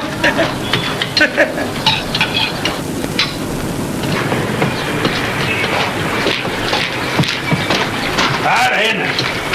انا مش 60 مرة نبهتك مفيش تدخين اثناء الشغل. معلش يا سعادة البيه سامحني. يعني ياخد منك الشقة وصيعك؟ لا يا سعادة البيه، ابو سيدك اخر مرة، انت عارف ظروفي. هات اللي في جيبك ده.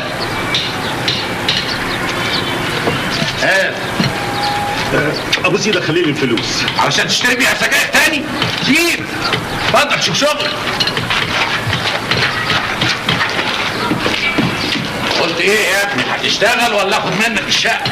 سعادة البيه سيبنا نفكر شوية ممكن. فكر زي ما انت عايز، ولما توافق تيجي بكره الصبح الساعة 7 تسلم نفسك للمعلم حودة اللوماني. ها؟ صعب تيجي ازاي دي؟ صعب تيجي ازاي دي؟ تيجي ازاي دي؟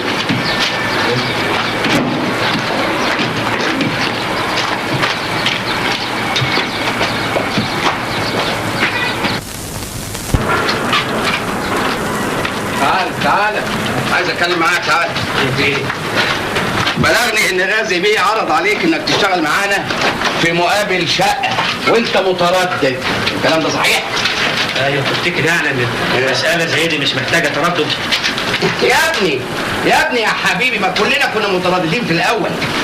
شايف الرجاله اللي بيشتغلوا دول كلهم؟ شايفهم؟ كل واحد وراه حكايه اجبرته على انه يقبل الوضع ده. والله يا عاد واقفين تانوا هنا مفيش رغي، فيه شغل وغرز. مفهوم؟ اخلص. اسكت انت كمان. واحد متنح ليه كده؟ مسؤول لك شغلك. انت عايزك تعالى، وانت اسرع من كده شويه على نعرف جايبينهم منين.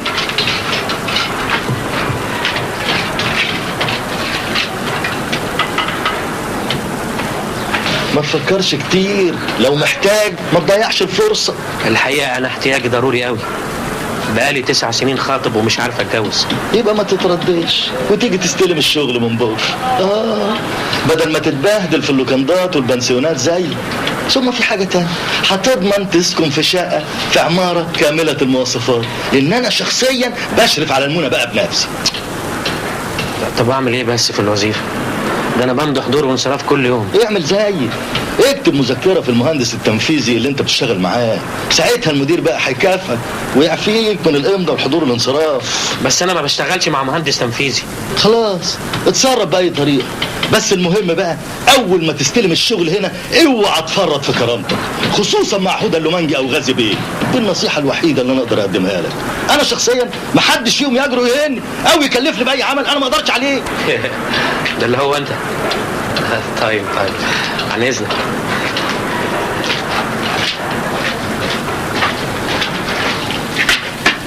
فاعل؟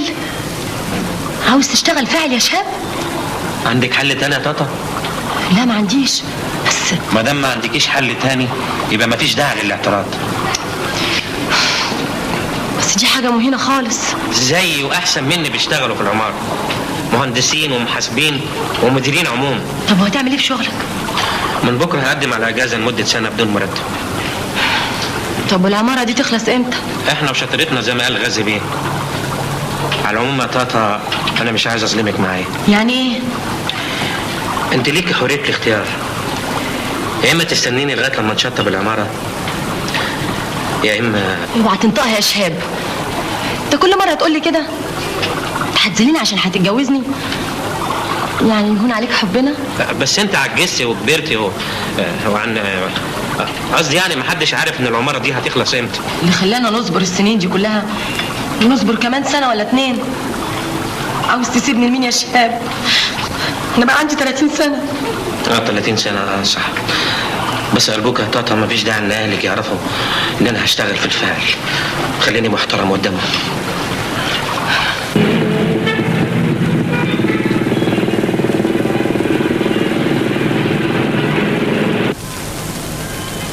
مرفوض يا استاذ. ليه يا فندم؟ لانك ما ذكرتش اسباب طلبك، اجازه بدون مرتب. اتفضل. بسيط يا فندم، نشكرك.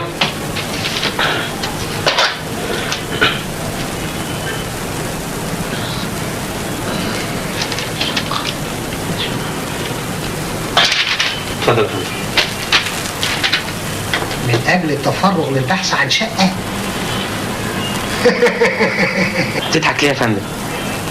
يا ابني حالات الترخيص لإجازة بدون مرتب حسب المادة 69 من قانون نظام العاملين بالدولة ما فيهاش بند بيقول يمنح العامل أجازة بدون مرتب من أجل التفرغ للبحث عن شقة. امال ايه يا فندم حالات الترخيص بأجازة؟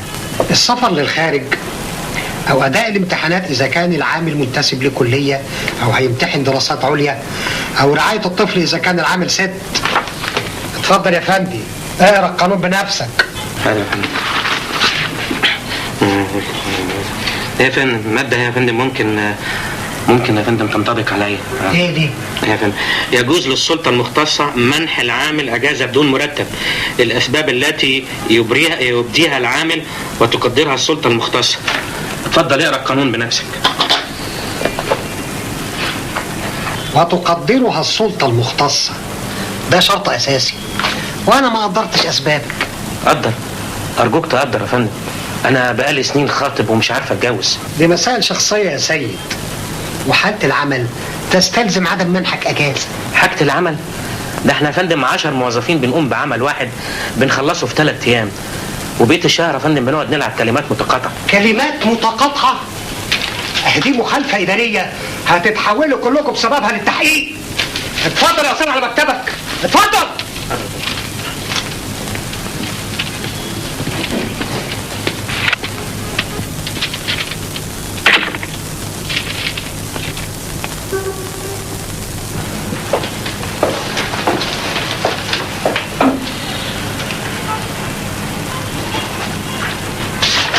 بتعمل ايه يا استاذ شهاب؟ انت بتمضي الحضور بكره؟ لا مؤاخذة معلش مش واخد بالي. مش واخد بالك ولا عاوز تزوغ بكره؟ بيني وبينك انا عايز ازوغ لمدة سنة. عندي ظروف محتاجة لتفرغ. هتاخد اجازة. ما المدير رفض. بقول لك يا ابو حميد، مش احنا اخوات وايه؟ لا يا عم دي مسؤولية. عاوز توديني في داهية؟ لا داهية ولا حاجة، وحد دران بحد هنا. هو انا بعمل ايه في الشغل يعني؟ مش بقى جنب حضور وانصراف بس. عاوزني اغطيك سنة؟ انت بتحلم. لا ما انا باجي يوم ولا اتنين في الاسبوع اشوفك. قلت ايه؟ اسف ارجوك ما تحاولش تغريني. فانا تحت غطيني وبختم النفع واستنفع. قلت يا ابو حميد.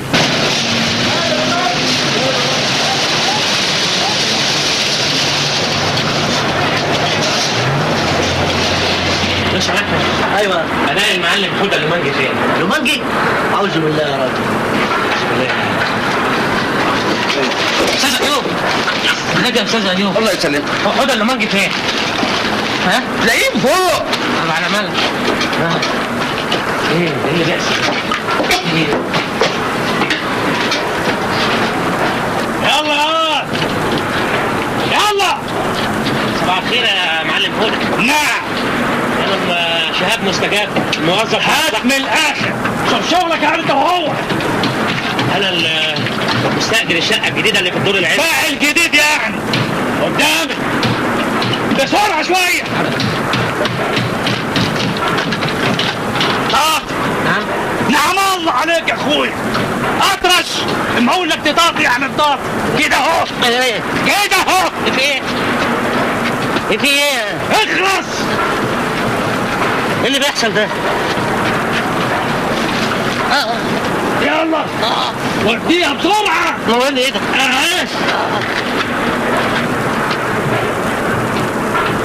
جاتكم البلاء مستأجرين عره. واقف متنح ليه؟ ما تشوف شغلك. مش هشتغل. انا ارفض ان انا اشترك في المهزله الاخلاقيه دي. نعم يا اخويا ما تتكلم عربي يا. انت فاهمني كويس، بس انت لما مؤاخذه عايز تدي ضميرك اجازه، بس انا لا اقبل. لا اقبل؟ انت هتخطب؟ انت هتتكلم كويس ولا اسفخك انا منسيك اسمك؟ بقول لك ايه، خلطه المونه دي ناقصه شكرتين ونص اسمنت، انا حاسبها بدقه. ولا انت بتشتغل فاعل معانا ولا جاسوس علينا؟ انا مستاجر، انا مانيش فاعل، ودي ابسط الحقوق الانسانيه بتقول كده. كسر حقك. انت هتشتغل ولا لا؟ من غير ضرب يا اخي. هو كل حاجه بالضرب والله يا اخي؟ ايه ده؟ انا وجهه نظر يا اخي، ثم الخلاف في الراي لا يفسد للود قضيه. انت هتخطب تاني؟ اتفضل في شغلك. كل حاجه ضرب يا اخي. غور اشتغل. اعوذ بالله. مستأجرين عره. اتفضل. ما تخلي انت يا عمي انا معايا. خلاص ثانية واحدة اعمل لك وصل بيهم. وصل؟ دي معقولة؟ ربنا يوفقك ويوفق الجميع. فوت عليا بكرة علشان اوريك الشقة. انا متشكر. الف الف الف شكر يا بيه. ربنا يكثر من امثالك يا سعادة البيه. متشكرة قوي قوي قوي يا فندم. انا اللي اشكركم. مع السلامة. مع السلامة يا فندم. الله يسلمك. ربنا يكرمك.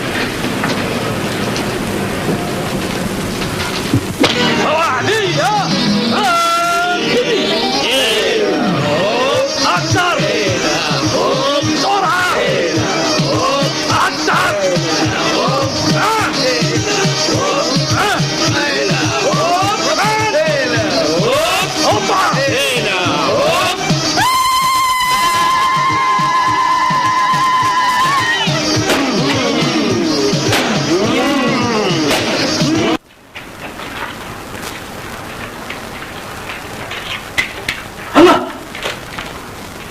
بتعمل ايه يا اسطى ايوب؟ زي ما سيادتك شايف. من فضلك يا معلم هدى ما تعطلنيش عشان اقدر اخلص من الجدار ده النهارده لو سمحت. جدار؟ ده انت يومك مش معاك النهارده. بتسد الباب. باب ايه يا حوده بيه؟ الباب الناحيه الثانيه.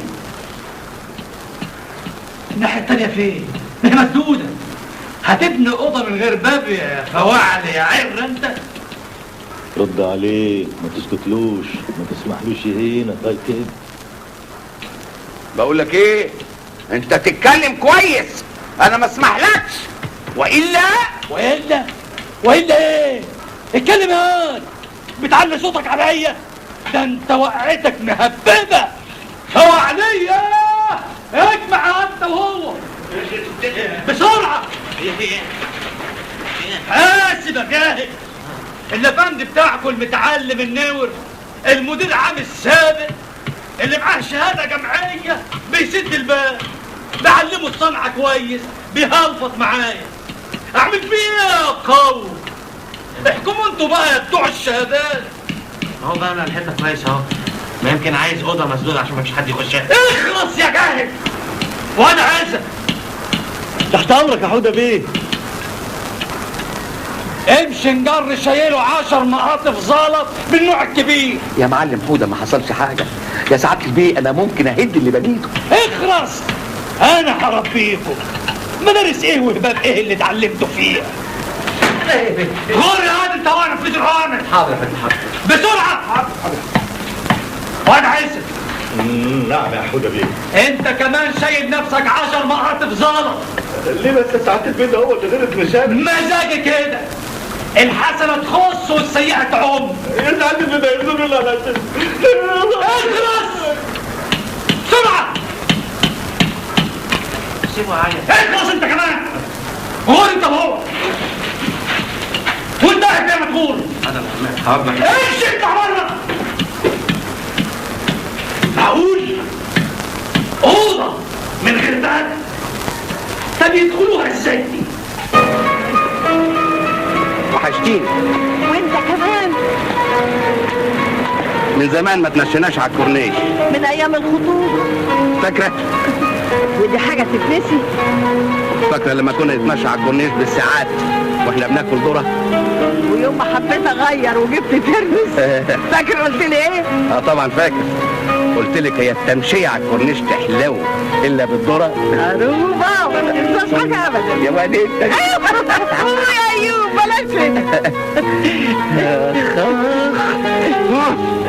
منها لله صاحبة البنسيون بعدتني عنك، ولو ان ده متهيألي ما يخلاش من فوايد برضه. فوايد؟ فوايد ايه؟ اوعى تكون شايف لك شوفه تانية. شوفت ايه يا عبيط انت؟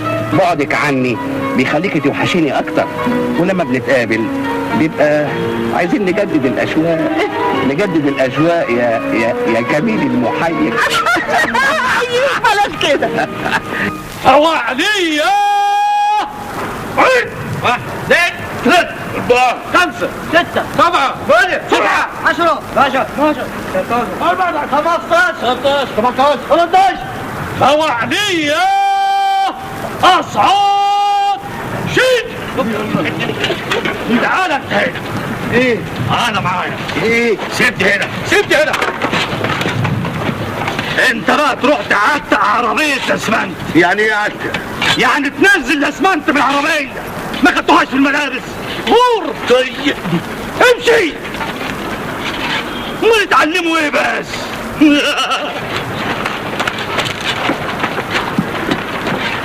عنك انت عم ايوب.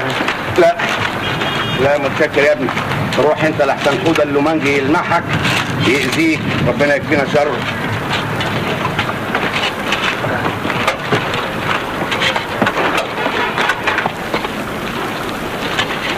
لك عم سعفان، والله لولا ان انا موظف جديد ومش عارف اخد اجازات كنت اشتغلت بدالك.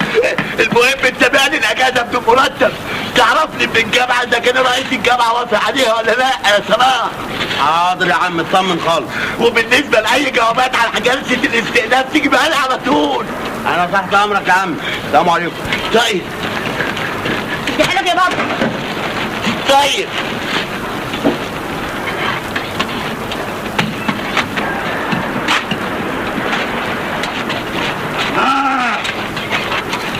عينك يا انت هو.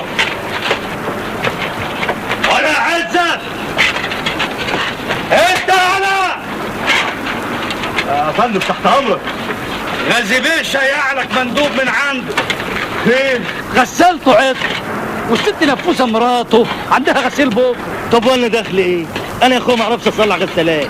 ومين قال لك انه عاوزك تصلح الغساله؟ افنديه مخها ضلم بصحيح. امال عاوز ايه؟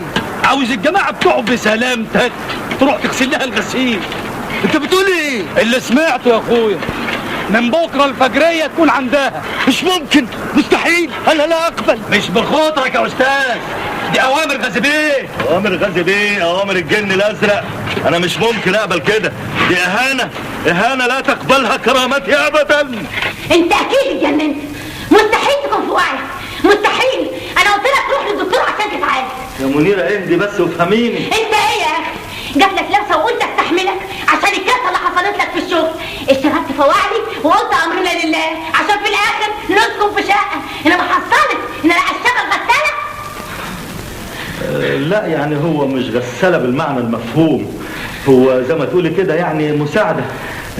يا ستي اعتبر نفسك بتغسلي هدومنا احنا اهي. لا يا شيخ، ودلوقتي كرامتك تسمح حقك المهضوم ما نعكش عليك المره دي خالص. لا ما انا مسكت حوده اللومانجي ده، هزقته مسخرته وخدت موقف.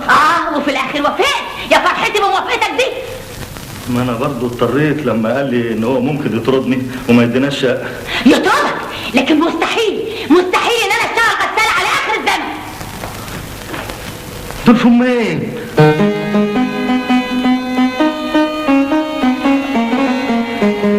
معلش الله يسامحك، وانا كمان هسامحك، لكن على اي حال نفسي اسألك سؤال ضميرك مستريح. عم سعفان، في ايه؟ جلسة استئناف النهارده الساعة 12. استأذن من الأستاذ حوده اللومانجي وغير هدومك ويلا، مفيش وقت، الساعة دلوقتي 11. يلا بينا استنى يلا. معلش يا عم ايوب، هانت. ايوه هانت. مين كان يصدق ان انا في السن ده والدنيا تديني ظهرها وابني اللي من لحمي ودمي يتخلى عن امه وعني. يا معلم حوده. ايه انا مضطر استاذن النهارده. ايه يا اخويا؟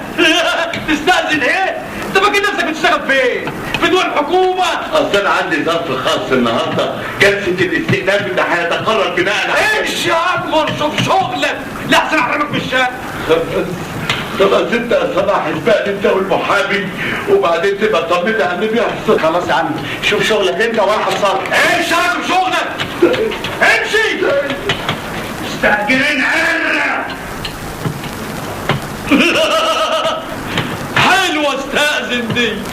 بس تعرف انا وامه برضه المسؤولين عن الحكايه دي. احنا العفوف مسؤولين ازاي يعني؟ دلعناه دلعناه من صغره يا شهاب. بقينا نتكلم انا وامه علشان نجيب اي حاجه يطلبها، نجيبها له. طلع مملمح وضعيف شخصيه كده وتافه. نصيحه يا شهاب يا ابني، اول ما تستلم شقتك انت فين؟ ايوه انا. اول ما تستلم شقتك تتجوز وتخلف. خلي بالك وتربي عيالك بطريقه تانية خالص. طريقه تانية ازاي؟ يلا بسرعة. كفايه يا معلم حوده، ده راح يتقتل. اخرس ولا كلمة. انا اعترض، انا هوريكم وهربيكم. امشي يلا.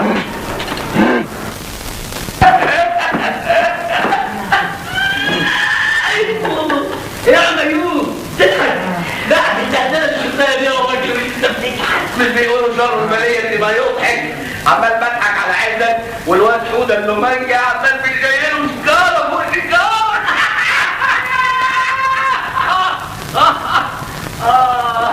وسطي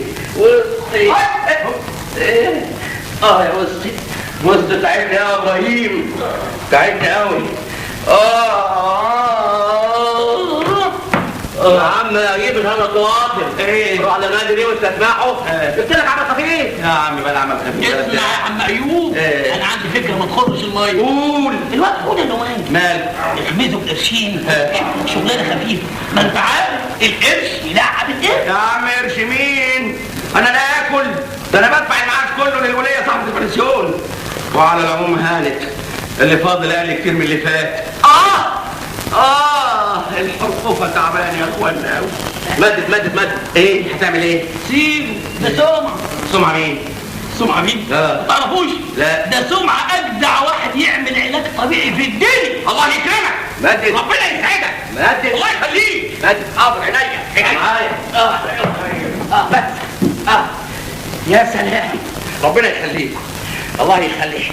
طب بس على محلوك بس ده. الله بقول لك انا بيتك.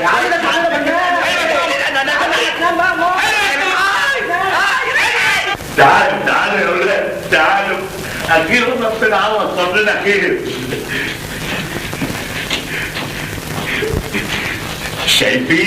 شايفين المساحة دي كلها شقتنا. انا ببيها بعرقي وشقاية، طوبة. ولو اننا وفوتنا كنا رافضين مبدأ اللي نعيش معاك، لكن انا هضطر اتنازل عن المبدأ ده نظرا للظروف. معلش بقى يا صلاح، بس على فكرة المساحة بجنة. هنا هنحط الأندريه، وهنا هنحط المكتبة فيها التلفزيون، وهنا ما شاء الله ما شاء الله ما شاء الله. كده عينك تستولوا على شقتي. شقتك يا راجل. انت بتستعبط. ده انا المرة دي بديها بنفسي. الظاهر سيادتك بتحلم.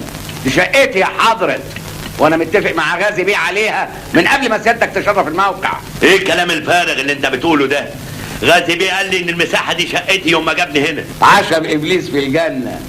مش عيب عليك يا راجل تبقى استاذ جامعي محترم وتكتب؟ اتفضل روح حل مشاكلك مع غازي بيه، وحسك عينك تهوب ناحية الشقة دي. انت اللي تروح من هنا لاحسن. والله نزل هنا ارجوك يا عم بلاش تهور، امسك اعصابك، كل شيء يتحل بهدوء. هدوء ايه؟ انت مالكش دعوه. انا هروح فيك في 60 داهيه. انا اللي هروح فيك في 600 داهيه. انا الشقه دي شقتي، واللي يقول غير كده انا هحط صوابعي في امام عينيه. طب نزل ليه؟ طب اقول لكم على حاجه. ايه اقول لكم على حاجه؟ سيبوا انتوا الاثنين مع بعض. انا هديك انا هديك بس يا عم الجواب بيوصل. الحقني يا غازي بيه، الحقني، عايز اخد شقتي. عينها هنا. ده راجل كبير وكذاب يا غازي بيه، بيدعي ان الشقه دي شقته. من فضلك قول له دي شقه مين؟ شقة اللي بنى الأول، والحق حق. روح انت بقى شوف شغلك. انت بتقول ايه؟ مش ممكن ليه يا سعفان افندي؟ انا هنا بسكن بالاولويه. اولويه ايه يا غازي بيه؟ اولويه ايه؟ انا هروح فين دلوقتي؟ انت مش وعدتني بالشقه دي. وانت كنت دفعت ابيض ولا اسود علشان تشرط عليا؟ اديله ال10 جنيه بتاعته مع السلامه. حرام عليك يا غازي بيه، ده انا شرحت لك ذنوبي. ارحموا من في الارض يا ناس. عيب عليك واحد كبير وطويل كده ويعيط. على العموم انا ما يخلصنيش اشوف واحد في ازمه. انا هعلي دور تاني. غلط الكلام اللي انت بتقوله ده غلط. اساسات العماره دي مرميه على 10 بس. اخرس انت، لا تروح شقتك وارمي وشي. حاضر يا بيه. شد حيلك، من بكره تبتدوا في الدور ال11. اذا ما كانش عاجبك اشتكيني في المحكمه. المتضرر يلجأ للقضاء. السلام عليكم. مع السلامه يا سعاده البيه. يلا يا اخوان، انت وهو كل واحد يشوف شغله. خلاص يا عم هاني، اللي خليك بنات ده كله دول كمان مش مشكلة.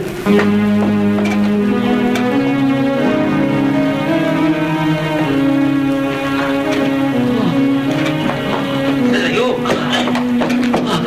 مالك يا استاذ ايوب؟ مش عارف، صدري طابع عليا، مش قادر اخد نفسي. طب تعال اسند عليا. لا روح انت لحسن حوض اللومانجي يشوفك يأذيك. ده جسم ايه؟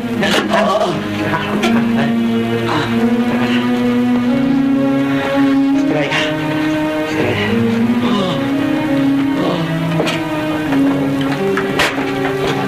ايه يا انت وهو؟ زي ما انت شايف كده الاستاذ ايوب تعبان.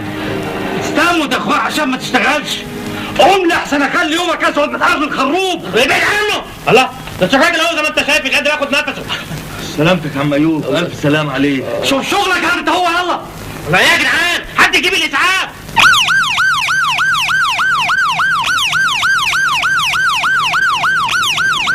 شهاب، وصيتك ام منصور دي ملهاش حد، دي مقطوعه. مقطوعه منين؟ مقطوعه من شجره ما كانش ليها غير اخ واحد واتخطف. اتخطف راح فين؟ ما راحش في حته يا اخي، مات. لا حول الله يا رب. كان صغير جدا في عز شباب و86 سنه يا عيني. لا لهم حق يخطفوه. وانا هو هحصله. بعد الشهر ده ازمه بسيطه وتعدي. شهاب روح لرتيبه خدها من البنسيون وروح له غازي بيه، فاهم؟ ايوه. وخليه يكتب لها العقد واستعجلوا في صرف المعاش. ما تقولش كده يا الله، انت بكره تخف وتبقى زي الحصان. انت زي ابني يا شهاب. عم ايوب، عم ايوب، حول ولا قوه الا بالله. في مده خدمه منسيه، ابقوا ضموها، دي هتفرق كتير في المعاش.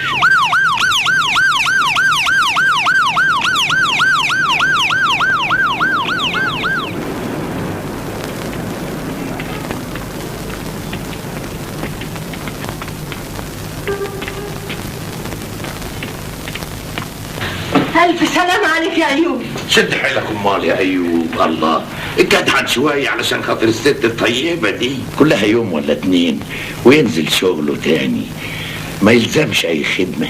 قولي دافيد الأصوات احنا حاطين على طار. ألف شكر يا غازي بيه، محدش يجي لك في راضي أبدا. الف سلام عليه. سلام عليكم.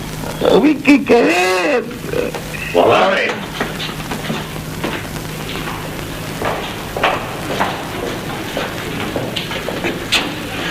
الراجل حالته صعبة أوي، يظهر نومته هتطول. ربنا يكفينا شر المرض. خلاص يا سيدي، من بكره نشوف سوا على غيره. أعوذ بالله يا أخي، أنت ما عندكش قلب.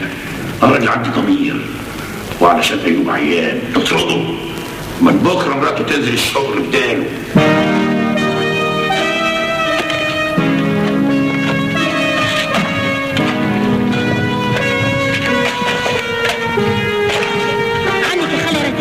روح شوف شغلك. حاضر. شاي اعملي لك همه يا رتيبه. انا اسود. فين؟ شقتي اتسرقت. في ايه يا استاذ شهاب؟ لا شقتي فين؟ المساحه دي كلها كانت شقتي، ايه اللي حصل؟ شوف يا سيدي، الاستاذ حوده اللومانجي ادانا امر ان احنا نبني كل الحيطان دي. المساحه اللي كانت مخصصه لشقه بقت 3 شقق زي ما انت شايف. كل شقه 3 اوض وصاله، والاوضه زي الحق كشك اهي. لا دي ما تكفيش شخص واحد، دي مهزله يا استاذ. انتوا السبب في كل اللي بيجرى لكم ده. يعني ايه؟ يعني ايه؟ تخاذلكم وذعركم وخوفكم من غزل بيه هو اللي وصلكم لكده. بقيتوا عبيد يا اخي، ده العبيد ظهر بينهم سبارتاكوس محرر العبيد، وانتوا لسه ياما هتشوفوا. يعني انت دلوقتي عايز نعمل ايه؟ سوري يا اخي، اعترض، اصرخ، روحوا لغزل بيه. انا لا اقبل انك تعتدي على المساحه المخصصه لشقتي. طيب. استنى ايه؟ انطلق. لا انطلق. ولا رايح فين يا شباب؟ مالكش دعوه. انا ماليش دعوه. وقعتك سود ولا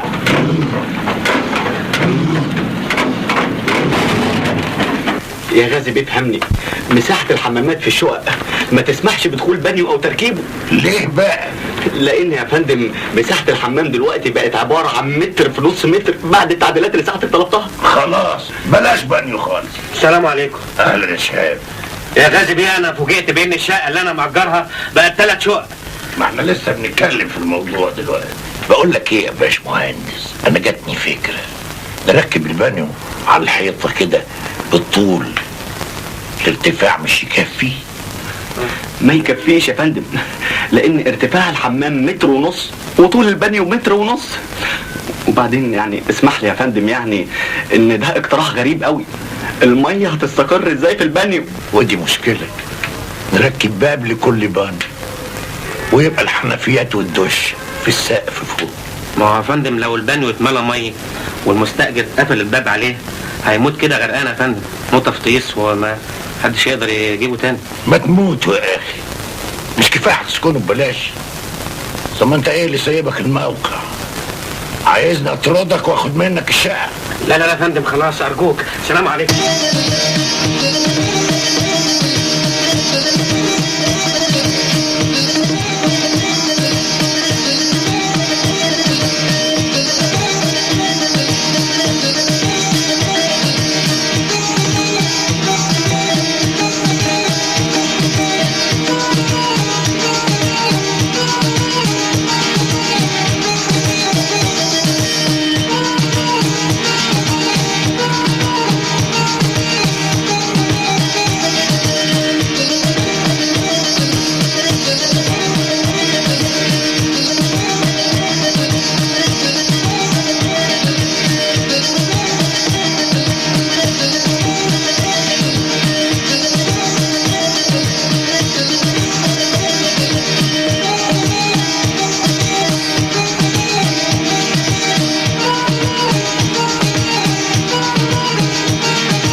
اخيرا يا تاتا بعد عذاب وصبر طويل 9 سنين 3285 يوم تسم لنا الحظ وبقالنا شقه. بكره ان شاء الله هنمضي العقد مع غازي بيه، انا وعزت وسعفان وايوب. احنا اتفقنا كلنا ما نستناش التشطيب. الحمد لله الحمد لله، مبروك علينا. الله يبارك فيك. صبرنا ونولنا. تاتا بكره ان شاء الله هنمضي العقد مع غازي بيه واخد منه المفتاح ونروح نكتب كتاب على طول. نروح كمان بقى نقعد في الشقه بقى، انا خلاص ما عادش عندي صبر استنى. ولا انا خالص. ان شاء الله نشطب على حسابنا، المهم يبقى لنا باب يتقفل علينا. لا الشقه فيها باب بس ما فيهاش كهرباء ولا ميه. مش مهم، انت هتكهرب لي حياتي. ايه؟ هتنور لي حياتي. وما نعوز نشرب من البحر. ايوه البحر بحر قدامنا، لما نعود ننزل نطلع مش ممكن. اللي مش ممكن اخلاصك ووفائك في الزمن الاخضر ده. انت تبقي المستحيل الرابع. الثلاثه التانيين لا في انت بعديهم، العنقاء والغول والخل الوفي. شوف يا سيدي، اوضتين وصاله ايجارهم 50 جنيه و2 جنيه ميه يبقوا 52 جنيه. نور سلم 2 جنيه يبقى 54. استعمال اسانسير 2 جنيه يبقى 56. و2 جنيه استعمال سلم لما يتعطل الاسانسير يبقوا 58 جنيه. و2 جنيه بدل استعمال عتبة باب العمارة يبقوا 60 جنيه. و2 جنيه بدل تلف بوية الشبابيك من الشمس يبقوا 62 جنيه. وجنيه علشان خاطرك بدل استعمال اوكر ومفصلات يبقوا 63. و2 جنيه استعمال صندوق بوسطة في مدخل العمارة يبقى 65.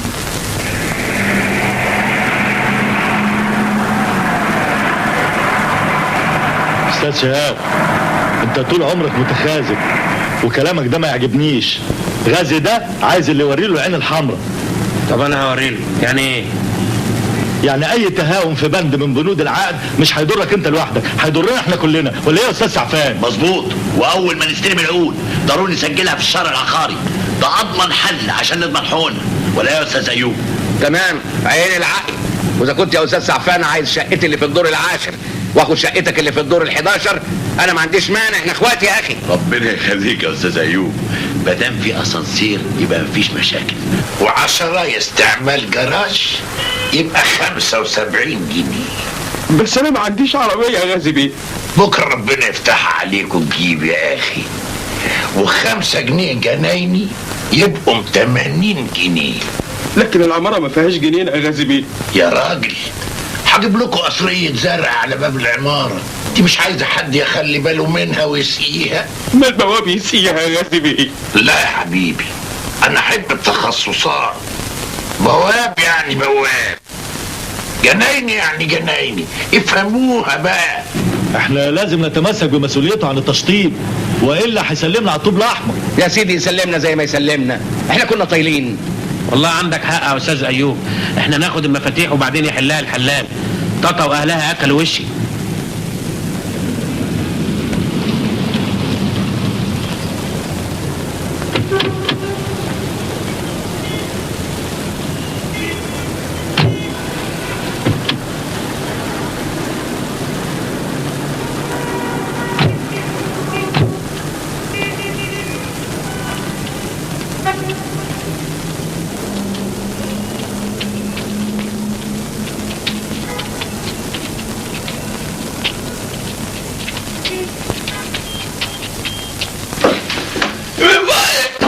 من فضلك قولي الغازي بان احنا عايزين نقابل. اما يطلع اللي عندي. ما عندناش وقت. ما تفرقش يا عزت. الله تعالى نقعد. اتفضل يا سعد. الله هذا السمك انا مش خفيت. اصل الحكم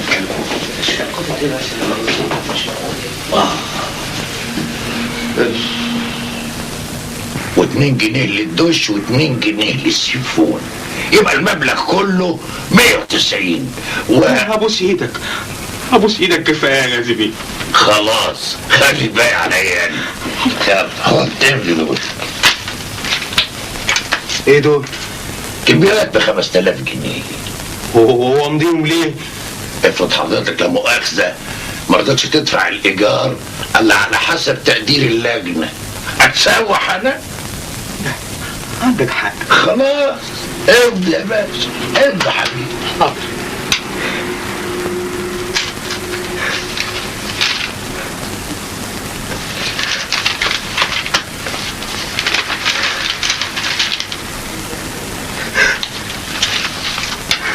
ألف مبروك عليك. أفضل فيك.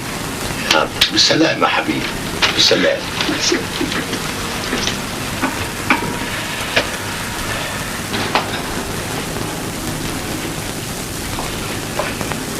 اتفضلوا. بقول ايه؟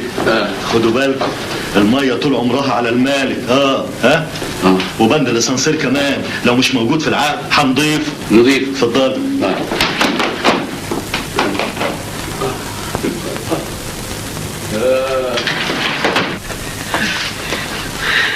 السلام عليكم. الله، ايه اللي سايبكم الموقع؟ احنا خلصنا شغلنا من امبارح. مبروك يا غازي بيه، ما فاضلش غير التشطيبات بقى. انت ما عندكش فكره ولا ايه؟ ما شاء الله. امال مين اللي هيشطب؟ اجر لكم صنايعيه تانيين يشطبوا؟ يا غازي بيه احنا ما عندناش اي خبره باعمال السباكه والنجاره والكهرباء والتبليط اتعلموا يا اخي. يعني انتوا كنتوا بتعرفوا تبنوا؟ الايد البطاله نجسه يا ولاد. انا مستعد يا غازي بيه استلم شقتي من غير تشطيب. وانا كمان من غير تشطيب ومن غير حاجه ابدا. احنا بقى سعاده البيه كل سنه وانت طيب بقى. النهارده بقى بنعتبر نفسنا انتقلنا من طبقه الفعاليه الى طبقه المستاجرين. وجايين نمضي عقود الشقق. نعم يا اخويا، مستاجرين عقود. امشي قاعد انت وهو العبوا بعيد. بتقول ايه؟ اللي سمعته يا اخويا. مع السلامه. دي سكه قاعد انت وهو. مين اللي هياخد السكه دي؟ هي فين؟ نديها سكه يعني ايه؟ يعني ما عنديش شقه اجرها. ايه؟ ما عندوش ايه؟ وما عندوش ايه؟ مش عارف. انت ما عندكش ايه؟ ما عندوش ايه؟ مش عارف. انتوا اترشتم. ما عنديش شقه اجرها. اجرتهم لناس تانيين. كل واحد دفع 8000 جنيه ميتين و5000 جنيه كمبيالات. اما انتوا ناس ما عندكوش دم صحيح. ده بدل ما تشكروني اني علمتكم صنعة تاكلوا منها بقلاوة، جايين دلوقتي وعايزين تسكروا كمان. عالمنا مردة ما يملاش عينها الا التراب. عليا النعمة القيامة لازم تقوم. مفيش كلام، القيامة لازم تقوم.